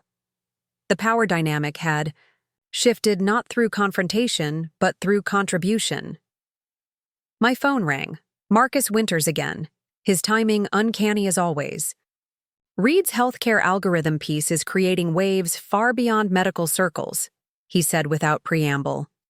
"The broader implications for algorithmic accountability are drawing attention from regulators looking at tech platforms generally." "That wasn't my intention," I admitted. "It was a specific situation with specific harms. Intent rarely matters in these scenarios." Winters sounded unusually philosophical. "You've inadvertently positioned Artscape as a counterpoint, a company built on algorithmic transparency and ethical data handling, just as the industry faces increasing scrutiny." He wasn't wrong. The contrast between MetaMax's deliberately deceptive algorithms and Artscape's open-source privacy framework couldn't be more striking. "Sometimes the most powerful positioning isn't planned," Winters continued. "Our funding round was already oversubscribed. After Reed's piece, we're turning away major firms. Everyone wants to back the ethical algorithm company." The irony wasn't lost on me. By helping my parents navigate a crisis created by deceptive technology, I'd inadvertently strengthened Artscape's market position as a trustworthy alternative in an industry increasingly questioned for its ethical practices. My assistant knocked, gently, then entered with a small package. "This just arrived for you. Messenger said it required personal delivery." Inside was a small wooden box with intricate hand-carved details. A note accompanied it in my father's handwriting. "This belonged to your grandfather. He kept his most precious brushes in it. Now it should hold whatever tools matter most to you. With admiration, Dad." The gesture, acknowledging both my heritage and my chosen path, moved me deeply. My grandfather's artistic tools had given way to my digital ones, but the creative lineage remained unbroken. My phone buzzed with another call, This time from Kent Matthews, Horizon's CEO. "Impressive move with the MetaMax story," he said when I answered, his tone suggesting genuine respect rather than the calculated warmth of our previous interaction. "Changing the narrative through investigative journalism instead of direct confrontation. I underestimated you." "It wasn't a competitive strategy," I replied truthfully. "It was about exposing harmful technology practices. Intentional or not, you've reshaped the competitive landscape." Matthews paused. "Our acquisition offer stands, though I suspect the price now needs revision upward. Artscape isn't for sale, Kent, not at any price. Everyone has a number, Riley. This isn't about numbers. It's about vision, about building technology that enhances human experience rather than exploiting it." After hanging up, I realized how fundamentally my language had changed. 3 years ago, defending my decision to leave Stanford and launch Artscape, I'd struggled to articulate the vision in terms my family could understand. Now, the words came naturally, with conviction born of building something real against significant odds. My phone buzzed yet again, a text from Amara. "Ted confirmed main stage opening slot. They're positioning your talk as the future of ethical technology. Also, Time Magazine requesting interview for potential profile. Where are you?" Where was I? Physically in my office, surrounded by evidence of Artscape's growing success and influence. Metaphorically, at a turning point, no longer defending my vision against skepticism, but leading a movement gaining momentum beyond anything I'd imagined. I texted back, "Still at the office.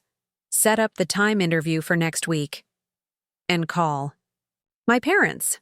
I want to invite them to TED." The symmetry felt right. They had attended countless academic ceremonies and professional milestones for my siblings. Now, they would witness my equivalent achievement. Not a diploma or partnership announcement, but a vision taking flight in ways that might ultimately prove more significant. As Seattle's evening lights reflected against low-hanging clouds, I opened my grandfather's brushbox, running my fingers along the smooth interior worn by decades of artistic tools. Inside, I placed the prototype emotional response sensor from Artscape's first working model, the technological brush that had started everything. Old and new, artistic heritage and technological innovation, family tradition and personal vision. No longer in conflict but in conversation across generations. The circle, at last, felt complete. The TED stage was both smaller and more intimidating than I'd imagined. From the audience, these talks appeared to unfold in expansive spaces, but, standing in the wings, waiting for my introduction, I faced a tight red circle surrounded by darkness and hundreds of expectant faces. 2 minutes, a production assistant whispered, adjusting my microphone one final time. I scanned the audience, finding my parents in the third row, my mother impeccably dressed, my father characteristically rigid in his posture. Beside them sat Jackson and Amara, my first believers when the vision was nothing but sketches and code. Marcus Winters occupied an aisle seat near the front, his presence both supportive and evaluative. The host's voice echoed through the hall. "Our opening speaker is redefining how technology interfaces with human emotion. Please welcome the founder and CEO of Artscape, Riley Chen." The spotlight found me as I walked to center stage. For a moment, I remembered standing in my parents' formal dining room 3 years earlier, defending my decision to drop out of Stanford's graduate program. The journey from that lonely position to this global platform hadn't been linear, but the vision had remained constant. "Technology should enhance human connection, not replace it," I began, the words projecting more confidence than I felt. Yet, most digital experiences today optimize for engagement metrics rather than emotional authenticity. We measure success by time spent, not value created, by attention captured, not connection fostered. The audience, technology leaders, entrepreneurs, researchers, cultural figures, leaned forward slightly, a subtle collective shift that suggested resonance. At Artscape, we've asked a different question.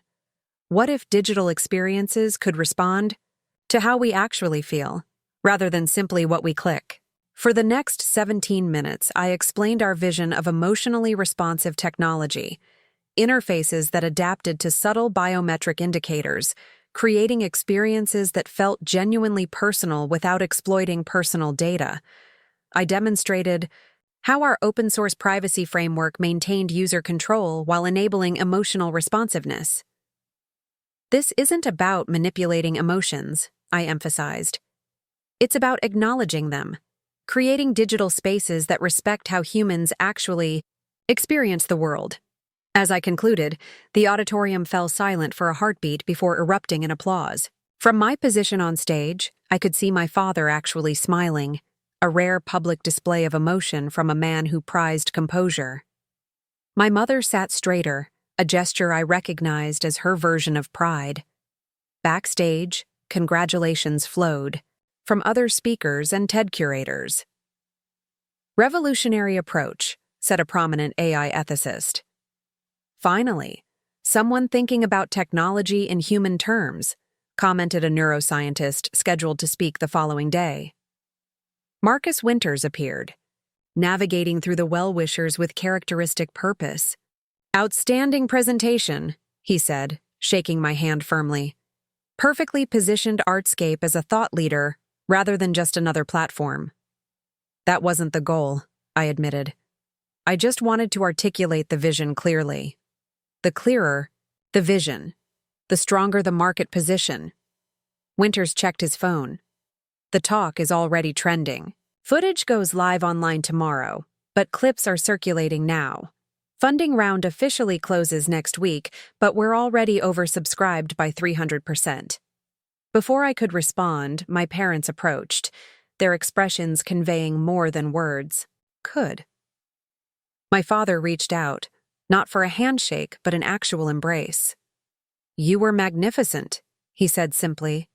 The audience was completely engaged, my mother added, her analytical mind still assessing performance metrics even in emotional moments. The standing ovation was immediate and universal. "Thank you for coming," I said, genuinely moved by their presence. "It meant a lot to see you in the audience." "We wouldn't have missed it," my father replied, the sincerity in his voice marking how far we'd come from the days when he'd dismissed my work as a hobby. The moment was interrupted by my phone buzzing insistently. Multiple notifications in rapid succession. Jackson appeared, his expression uncharacteristically serious. "Riley, we need to talk. Now." Something in his tone made the celebration evaporate instantly. I excused myself from my parents and Winters, following Jackson to a quiet corner backstage. "What's happened?" "It's Sanjay." Jackson handed me his tablet. "This just went live on TechCrunch." The headline struck like a physical blow. "Artscape's lead developer departs for Horizon Tech." "This can't be right," I said, scanning the article with growing disbelief. "Sanjay was in our strategic planning meeting yesterday. He's leading the next generation development team. He cleared out his desk last night after everyone left. Didn't say a word to anyone." Jackson's voice held both anger and betrayal. "According to this, he's taking a chief innovation officer role at Horizon with a compensation package worth 8 figures. I read further, my stomach tightening with each paragraph. The article quoted Sanjay praising Horizon's commitment to bringing emotional response technology to a broader audience, and Kent Matthews welcoming one of the industry's leading architects of effective computing. Matthews orchestrated this, I realized. The timing, right after the TED Talk when we're most visible. "It gets worse," Jackson swiped to another article. "Horizon just announced Horizon Feel, an emotional response platform rolling out next quarter." The description of Horizon Feel bore unmistakable similarities to Artscape's core technology, not identical enough to trigger clear intellectual property concerns, but close enough that Sanjay's knowledge of our architecture and roadmap would give Horizon a significant advantage in rapid implementation. They can't just copy our approach, I protested. Our core algorithms are protected. They don't need to copy exactly. Sanjay knows which paths worked and which failed. He can help them avoid all the dead ends we encountered over 3 years of development. Jackson ran a hand through his hair in frustration. They'll compress our learning curve from years to months. My phone buzzed again. Amara, texting from the auditorium. Have you seen the news? Investors starting to ask questions. The celebration of the TED Talk had evaporated, replaced by the most significant crisis Artscape had faced. Not just the loss of a key technical leader, but the potential acceleration of our largest competitor's entry into our market segment with insider knowledge of our approach. We need to get back to Seattle immediately, I decided. Assemble the leadership team, review all projects Sanjay had access to, and prepare a statement for our investors and partners. The next 12 hours passed in a blur of activity. The private flight back to Seattle that should have been a celebration of the TED Talk's success instead became an emergency strategy session. Amara coordinated crisis communications while Natalie assessed potential financial implications. Jackson and his technical team began the painful process of reviewing every aspect of our architecture that Sanjay might compromise. By the time we landed in Seattle, Marcus Winters had arranged an emergency board meeting at Artscape's headquarters. The mood in our conference room was tense as board members and key investors assembled, their expressions ranging from concern to barely disguised panic. Let's address this directly, I began, refusing to sugarcoat the situation. Sanjay's departure to Horizon represents a significant challenge. He possesses intimate knowledge of our technology architecture and development roadmap. The market is already responding, noted one investor, gesturing to her tablet where Horizon stock had jumped 6% following the announcement. The narrative is shifting to Horizon potentially leapfrogging Artscape in emotional response technology. Can we pursue legal action? Another board member asked. Surely his employment agreement contained non-compete provisions. Washington state has limitations on enforcing non-competes, our general counsel explained. And while we had standard confidentiality agreements, proving specific violations would be challenging without evidence of direct code appropriation. Marcus Winters, uncharacteristically somber, cut to the heart of the issue. The immediate question is how this affects our expansion funding and market position. Several major investors have already requested calls to discuss their commitments. The implications were clear.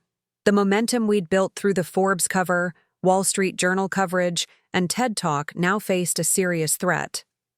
Investor confidence could quickly erode if we didn't demonstrate a clear response strategy. We have 3 immediate priorities, I said, fighting to keep my voice steady. First, accelerate our next-generation platform development to maintain our technological lead. Second, communicate transparently with partners and investors about our response plan. Third, reinforce our market differentiation through our ethical, framework, and privacy-centered approach.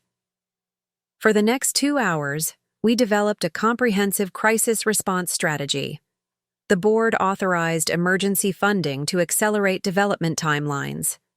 Winters committed to personally contacting key investors to reinforce confidence. Amara outlined a communication strategy emphasizing our first-mover advantage and ethical foundations. As the meeting concluded, Winters held me back as others filed out. This isn't just a technical or financial challenge, Riley. Matthews is attacking your personal credibility as a leader. The departure of your lead developer will be interpreted as a vote of no confidence in your vision. It's not about me, I protested. It's about Artscape's approach and technology. In this industry, at this stage, those are inseparable. Winters insisted. Matthews isn't just poaching talent, he's challenging your leadership narrative. How you respond will define Artscape's future. The following days confirmed Winters' assessment. Tech publications ran headlines questioning whether Artscape could maintain its innovation edge without Sanjay.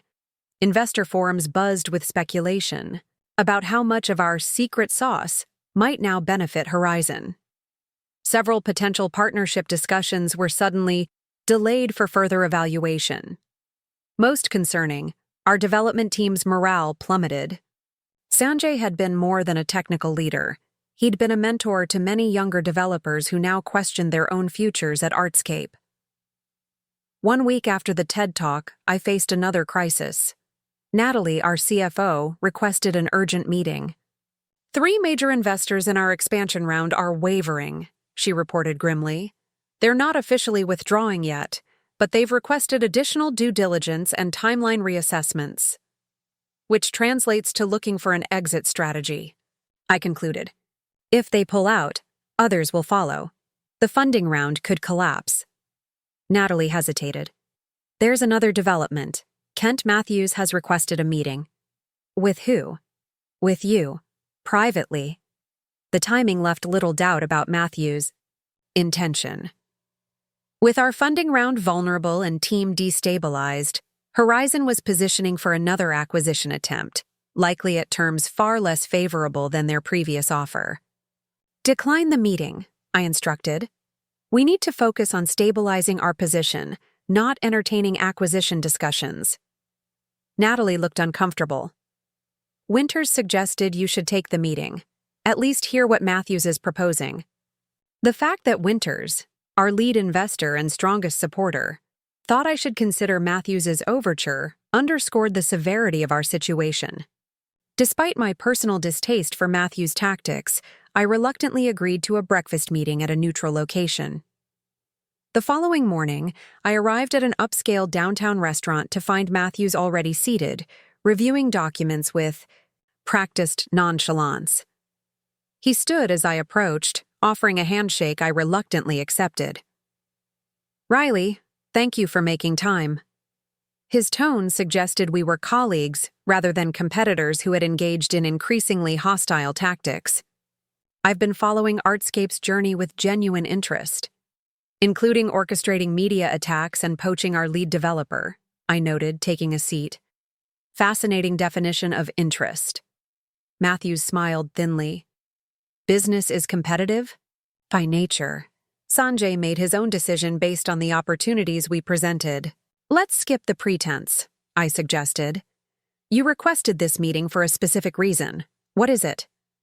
Matthews slid a folder across the table. Horizon is prepared to acquire Artscape for $200 million. Full cash consideration. Immediate closure. The offer, a third less than their previous proposal, confirmed my suspicion that Matthews was exploiting our vulnerable position. Not interested, I said without opening the folder. Just as we weren't interested at $300 million. The landscape has changed, Matthews pointed out. Your lead developer now works for us. Your funding round is destabilizing. The market is questioning whether Artscape can deliver on its vision without its technical architect. And, conveniently, you've helped create that exact narrative, I observed. Matthews shrugged. Perceptions matter in this industry. Currently, perception favors Horizon's ability to execute on emotional response technology. Our scale, resources, and now technical leadership position us to dominate this category. Is that why you requested this meeting? To explain why I should surrender to inevitable market dynamics? I requested this meeting to offer a graceful and profitable exit before circumstances deteriorate further. Matthew's facade of collegiality slipped slightly, revealing the predatory calculation beneath. Your vision has merit, Riley, but vision without execution capability is just an interesting TED Talk. The deliberate reference to my recent presentation meant to be Artscape's triumph, but now overshadowed by crisis, struck its intended target. For a moment, doubt crept in. Was Matthews right? Had Sanjay's departure fundamentally compromised our ability to execute? I pushed the folder back across the table, untouched. Artscape isn't for sale, not at any price. This isn't just about price, Matthews leaned forward. It's about legacy. Within Horizon, your work could reach billions of users. As a standalone company facing our competition, your market window is closing rapidly. Our approaches are fundamentally incompatible, I countered. Horizon optimizes for engagement and data collection. Artscape prioritizes emotional authenticity and user privacy. Pretty principles, Matthews acknowledged. But principles don't scale without market dominance, and you've just lost your technical path to that dominance. As I prepared to leave, Matthews delivered his final argument. Your investors are already questioning their commitments when Horizon announces our emotional response platform next month, incorporating innovations your former developer is already implementing. That questioning will become withdrawal. This offer represents your best outcome, Riley. I'll take my chances with innovation over intimidation, I replied, standing to leave. Artscape will compete on the quality of our vision and execution, not through poaching talent and manipulating market narratives. Though I maintained composure through the encounter, doubt followed me back to Artscape's offices. Matthews's assessment of our vulnerable position wasn't entirely wrong. Without our lead developer, and with investor confidence, wavering, our path forward had narrowed significantly. At our office, I found Jackson waiting with news that initially seemed positive. We've completed our security review. Sanjay doesn't appear to have taken any proprietary code or documentation before departing. That's something, at least. But, Jackson continued reluctantly, he didn't need to. His knowledge of our architecture and approach is comprehensive. He can help Horizon rebuild similar capabilities without directly copying our code. The challenge was becoming clearer. This wasn't just about protecting specific intellectual property. It was about maintaining our innovation lead despite losing a key architectural mind. Later that afternoon, I received an unexpected call from my father. I saw the news about your developer leaving, he said without preamble. How significant is this setback? The direct question, free from the platitudes others had offered, was characteristic of Victor Chen. He wanted unvarnished assessment, not reassurance. Significant, I admitted. Sanjay knew our technology architecture intimately. Horizon can accelerate their competitive entry by months, maybe years. And your response strategy? I hesitated, then shared the truth I'd been reluctant to acknowledge. Fully. We're still developing it. Horizon has effectively created a perception that Artscape's innovation was dependent on a single technical leader who now works for them. My father was silent for a moment, considering. When I faced the Medimax crisis, you identified the fundamental issue quickly. The algorithm itself was problematic by design. What's the fundamental issue here? The question cut through peripheral concerns to the core challenge. What was the actual problem beneath the immediate crisis? Dependency, I realized. Not technical dependency on Sanjay specifically, but market perception that Artscape's innovation resided primarily in one technical leader rather than in our organizational approach and philosophy. Then your response must address that fundamental misconception, my father suggested. Not by words alone, but through demonstrable evidence. The conversation shifted something in my perspective. I'd been focusing on the tactical crisis, lost talent, wavering investors, competitive threats, rather than the strategic narrative Matthews was constructing. That Artscape's innovation was personality-dependent rather than structurally embedded in our approach. That evening, I called an emergency meeting with our remaining technical leadership. Instead of focusing on damage control, I reframed the challenge. We've allowed a narrative to develop that Artscape's innovation depended primarily on Sanjay. I began. That's fundamentally false. Our approach to emotional response technology emerges from our collective philosophy and methodology, not any individual's contribution. For the next 3 hours, we worked to articulate that collective approach explicitly, the principles, frameworks, and methodologies that had guided Artscape's development independent of any single contributor. By midnight, we had outlined what I termed our innovation architecture. A formal documentation of how Artscape approached emotional response technology fundamentally differently from engagement-optimized platforms like Horizon. The following morning, I shared this framework with Marcus Winters, proposing an unconventional response to our crisis. Instead of defensive statements about Sanjay's departure, we publish our innovation architecture as a formal white paper, I explained. We demonstrate that our approach is embedded in organizational methodology, not dependent on individual talent. Winters studied the document thoughtfully. Revealing your innovation methodology publicly is unorthodox. Most companies guard such frameworks as proprietary advantages. Which is precisely why it's effective, I argued. It directly contradicts Matthew's narrative that he acquired our innovation capability by hiring Sanjay. It shows that our approach is embedded in principles that can't be transferred through individual talent acquisition. Bold strategy, Winters acknowledged, but potentially compelling if executed properly. With Winters' cautious support, we accelerated development of the white paper while simultaneously addressing immediate investor concerns. Amara coordinated with technology publications for the paper's release, positioning it as a natural extension of our commitment to transparency rather than a reactive defense. 2 weeks after Sanjay's departure, Artscape published Emotional Authenticity, an architectural framework for human-centered technology. The paper comprehensively documented our approach to developing emotional response technology, emphasizing the philosophical and methodological foundations, rather than specific technical implementations. The response exceeded our expectations. Technology analysts praised the framework's cohesiveness and innovation philosophy.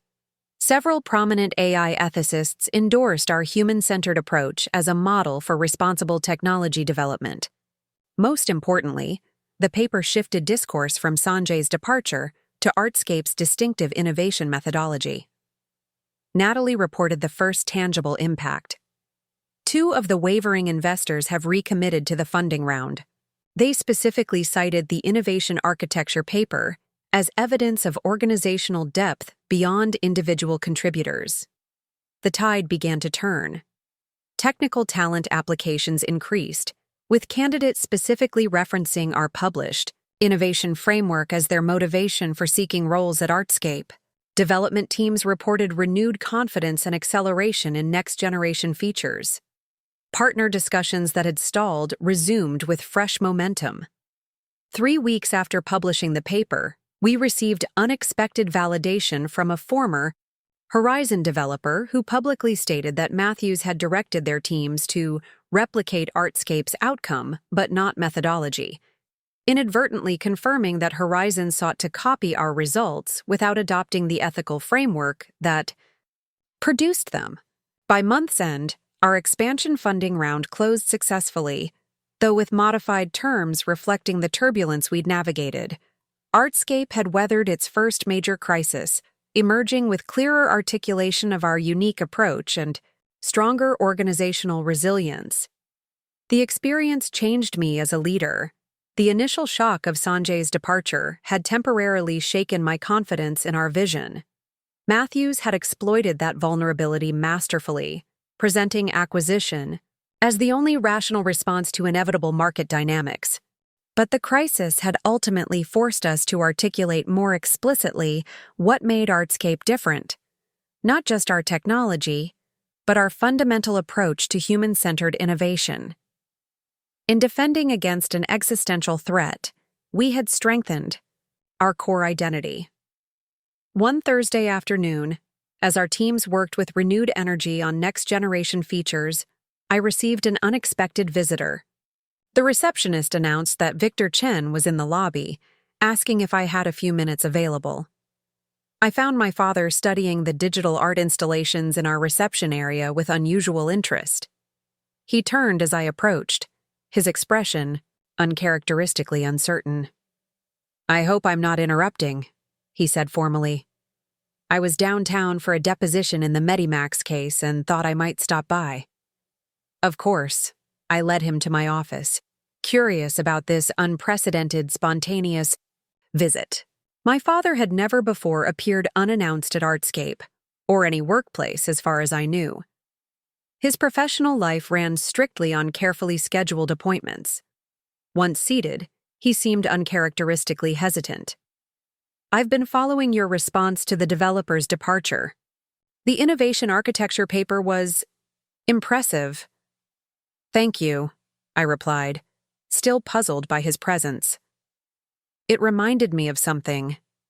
He reached into his briefcase, removing an aged medical journal. This was published during my residency.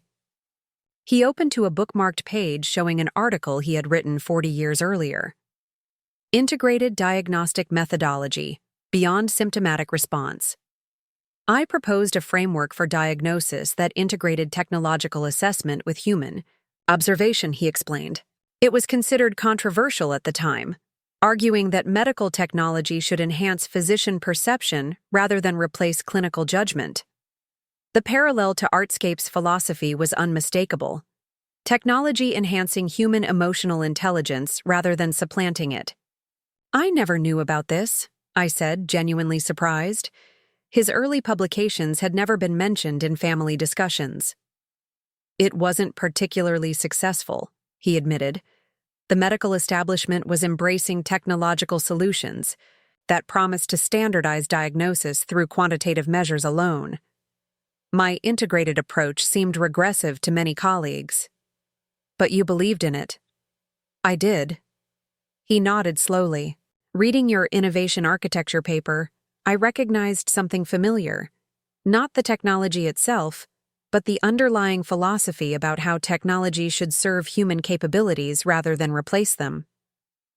This unexpected connection, the realization that my approach to technology echoed my father's early vision for medicine, created a bridge between our seemingly divergent paths.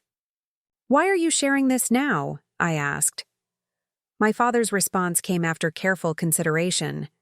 "Because I failed to recognize that your vision for technology carried forward principles I once advocated but didn't successfully implement. When you left Stanford to pursue Artscape, I saw only risk and impracticality, not the continuation of an approach I had once believed in deeply." The acknowledgement, more personal than his previous expressions of pride in Artscape's commercial success, represented a different kind of validation. Not of outcomes or status markers, but of the fundamental philosophy underlying my work. "The innovation architecture paper demonstrates remarkable clarity of vision," he continued, "particularly under pressure from a significant market threat. That capacity, to articulate core principles in response to challenge, defines genuine leadership." Coming from Victor Chen, who had built his reputation on unflinching diagnostic precision in both medicine and management, this represented his highest form of professional respect. "Thank you," I said simply, understanding the significance of his assessment. As he prepared to leave, my father paused at the door. "One more observation, if I may." "Of course." Matthews approached this as a conventional competitive conflict. Acquire talent, destabilize funding, then present acquisition as the only rational solution. His expression showed rare animation. He fundamentally misunderstood what he was competing against. How so? He assumed Artscape's innovation resided primarily in technical implementation rather than philosophical approach. My father allowed himself a slight smile. A diagnostic error that may prove fatal to his strategy. After he left, I remained at my desk, reflecting on the unexpected connection between my father's early medical philosophy and Artscape's technological approach. For years, I'd defined my path in opposition to his expectations, not recognizing the underlying continuity in our thinking about how technology should serve human needs rather than reshape them. My phone buzzed with a message from Amara. TechCrunch requesting interview about innovation architecture framework. They're calling it a new paradigm for ethical technology development. Also, 3 more developers from Horizon just submitted applications to join our team. I smiled at the irony. Matthews had engineered Sanjay's departure to destabilize Artscape and force an acquisition. Instead, he had inadvertently pushed us to articulate our innovation philosophy more explicitly, attracting talent aligned with our approach while strengthening our market differentiation. Perhaps most significantly, the crisis had revealed unexpected connections between my father's early medical philosophy and my technological vision, between organizational resilience and innovation methodology, between transparent frameworks and market leadership. As Seattle's afternoon light filtered through my office windows, I opened the innovation architecture document once more, adding a new acknowledgement to its introduction. This framework builds upon a lineage of human-centered approaches to technology, including early work in integrated diagnostic methodology that recognize technology's highest purpose is enhancing human capability rather than replacing it. The attribution bridged generational perspectives, connecting my father's medical insights with Artscape's technological vision, not through family obligation, but through genuine intellectual lineage. The circle of understanding had expanded, transforming personal crisis into shared vision. The morning of Artscape's public offering dawned with unusual clarity for Seattle. Bright sunshine illuminating the city's skyline as I stood at my apartment. Window, coffee in hand. The symbolism wasn't lost on me. After 5 years of building, struggling, and transforming, today marked Artscape's transition from private vision to public company. My phone buzzed with a text from Jackson. Markets buzzing.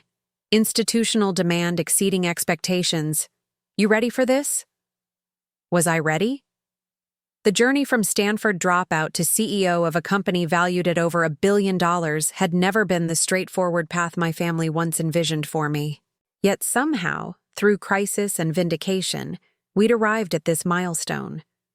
Rather than our offices, the leadership team had arranged to gather at the observation deck of Columbia Tower, Seattle's tallest building.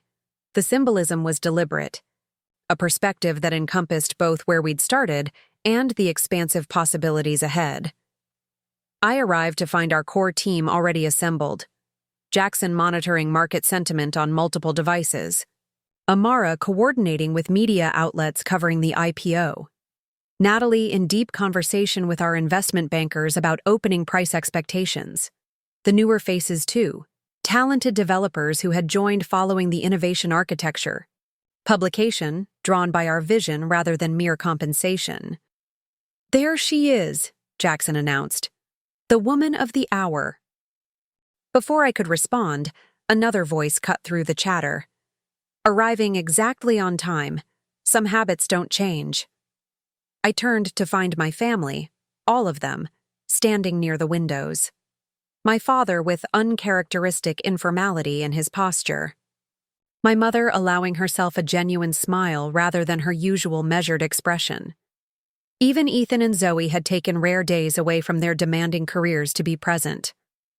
You came, I said, momentarily speechless at their collective presence. We wouldn't miss it, my mother replied, embracing me briefly. The first Chen IPO deserves family attendance. My father stepped forward, something clutched carefully in his hand. I brought this for today. He opened his palm to reveal my grandfather's carved wooden box, the one he'd given me after the Wall Street Journal investigation. Your grandfather kept his most precious tools in this. Today, it should hold this. He opened the box to reveal a small crystal sculpture of intertwined forms, recognizably Artscape's logo rendered in fine crystal.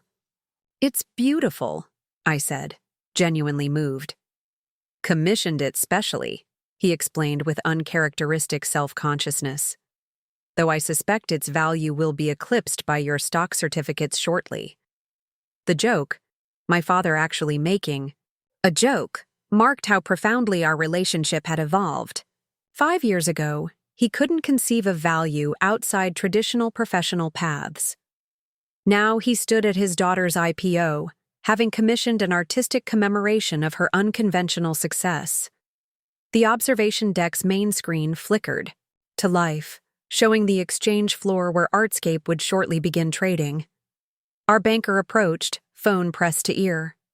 "Final pricing confirmed at $78 per share," she announced. "Top end of the range. Institutional demand.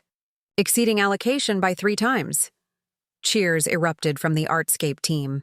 The valuation, over 4 times what Kent Matthews had offered during his acquisition attempt, validated our decision to remain independent despite the challenges we'd faced. My family exchanged glances, clearly impressed despite their limited familiarity with IPO dynamics. Even Ethan, whose investment banking career had exposed him to numerous public offerings, seemed genuinely startled by the numbers involved. "Proud of you, sis," he said simply, the straightforward acknowledgement more meaningful from my usually competitive brother than any elaborate praise. As the opening bell approached, Marcus Winters joined our gathering, his customary intensity momentarily softened. "Ready for your company's debut, Ms. Chen?" "As ready as I'll ever be," I admitted.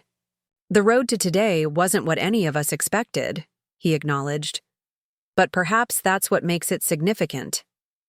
Winters was right. The path, from family disappointment to Forbes cover, from talent departure to innovation architecture, from acquisition pressure to independent public offering, had taken unexpected turns. Yet each challenge had ultimately strengthened Artscape's vision and my leadership. The screen showed the exchange floor preparing for our opening. Amara gestured me toward the center of our gathering. "A few words for the team before we go live?" she suggested. I looked around at the faces before me, my professional family who had believed in our vision through countless challenges, and my actual family who had evolved from skeptics to supporters through their own journey of understanding. 5 years ago, I made a choice that many considered impractical, I began, to build technology that prioritized emotional authenticity in a market focused on engagement metrics and data harvesting. That choice wasn't always easy to defend, not to investors, not to competitors, and, I glanced at my parents, not to family concerned about traditional definitions of success. My father nodded slightly in acknowledgement of our shared history. But the vision that drove Artscape was never about following established paths. It was about creating technology that enhances human connection rather than diminishing it, technology that responds to how we feel, not just what we click. Jackson raised his coffee mug in silent approval. Natalie smiled, remembering the countless pitch meetings where we'd defended this approach against skeptical investors. Today's milestone matters not because of valuations or share prices, but because it demonstrates that principles can scale, that an ethical approach to technology can create significant value while remaining true to its founding vision. The screen showed trading preparations in their final stages. The opening moments approached.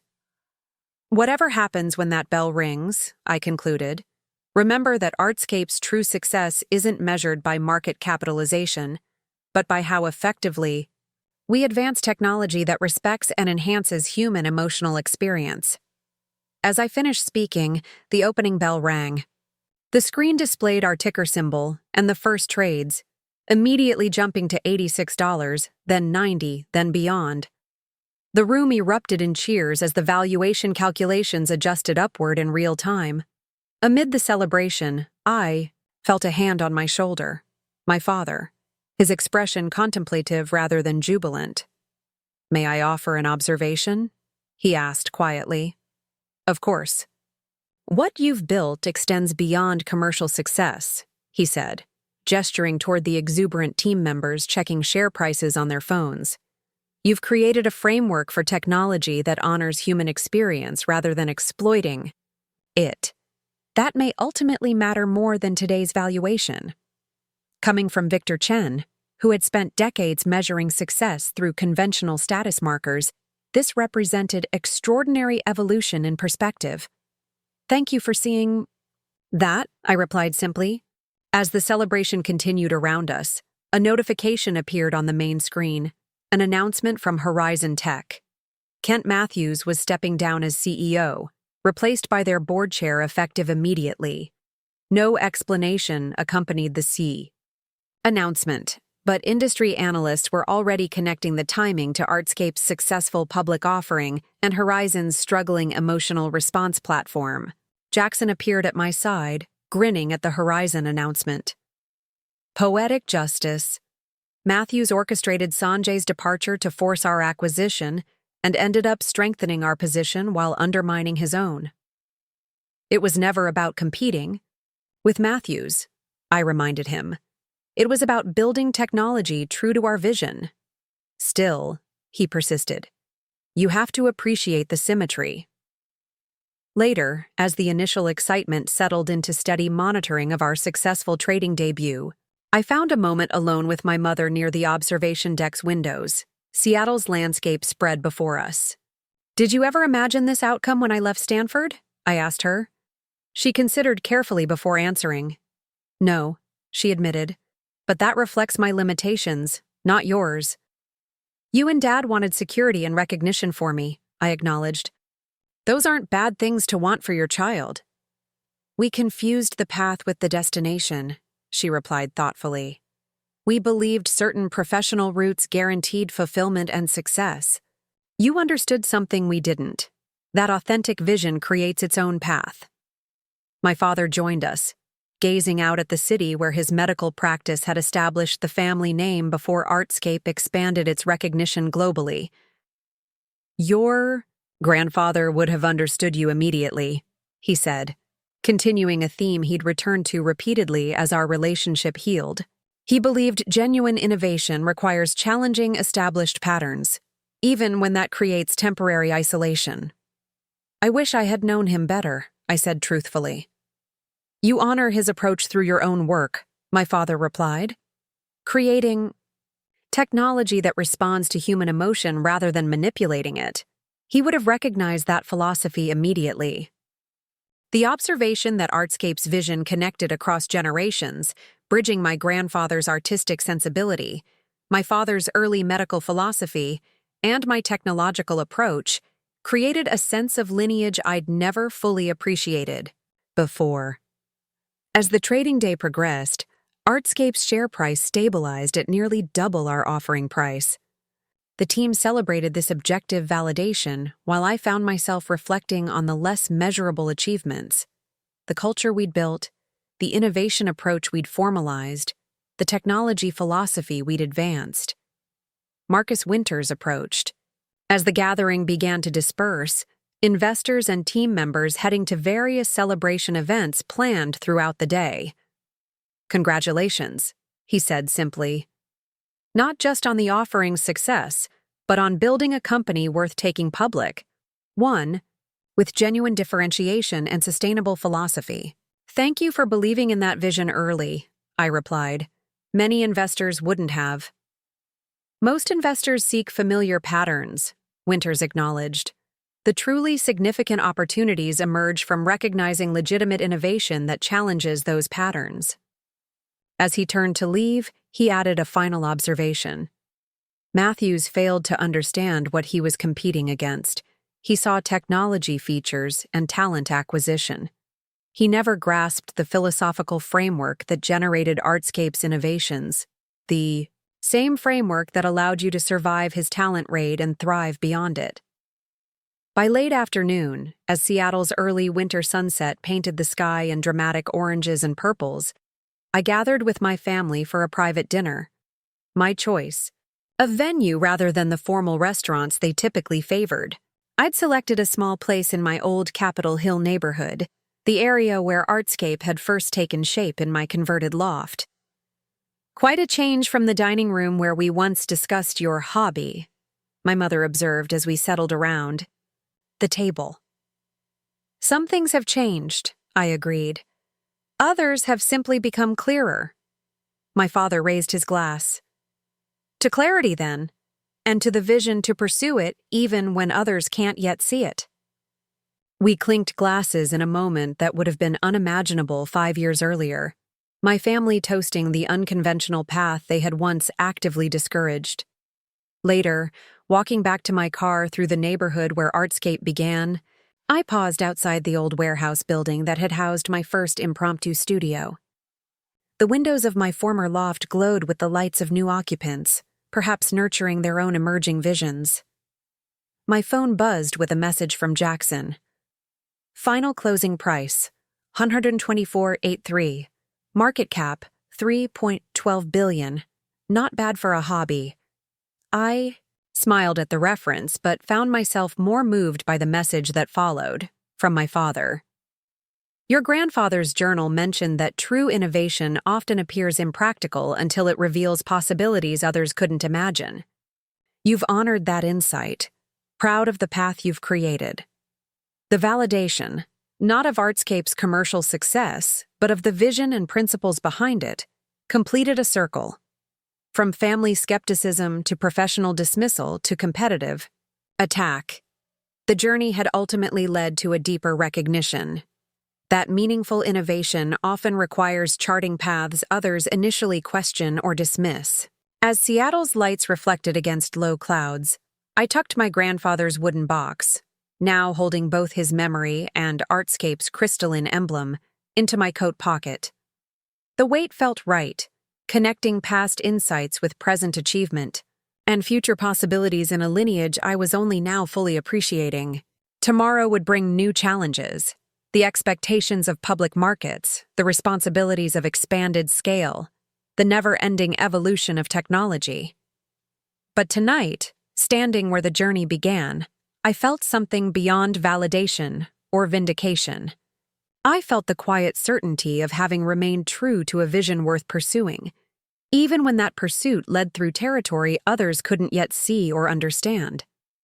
The hobby had become a mission, had become a movement, not by abandoning its core principles for market acceptance, but by demonstrating that those principles could create value precisely because they challenged prevailing assumptions. My father was right. Some forms of success can only be achieved by first being impractical enough to imagine them. Up next, you've got 2 more standout stories right on your screen. If this one hit the mark, you won't want to pass these up. Just click and check them out.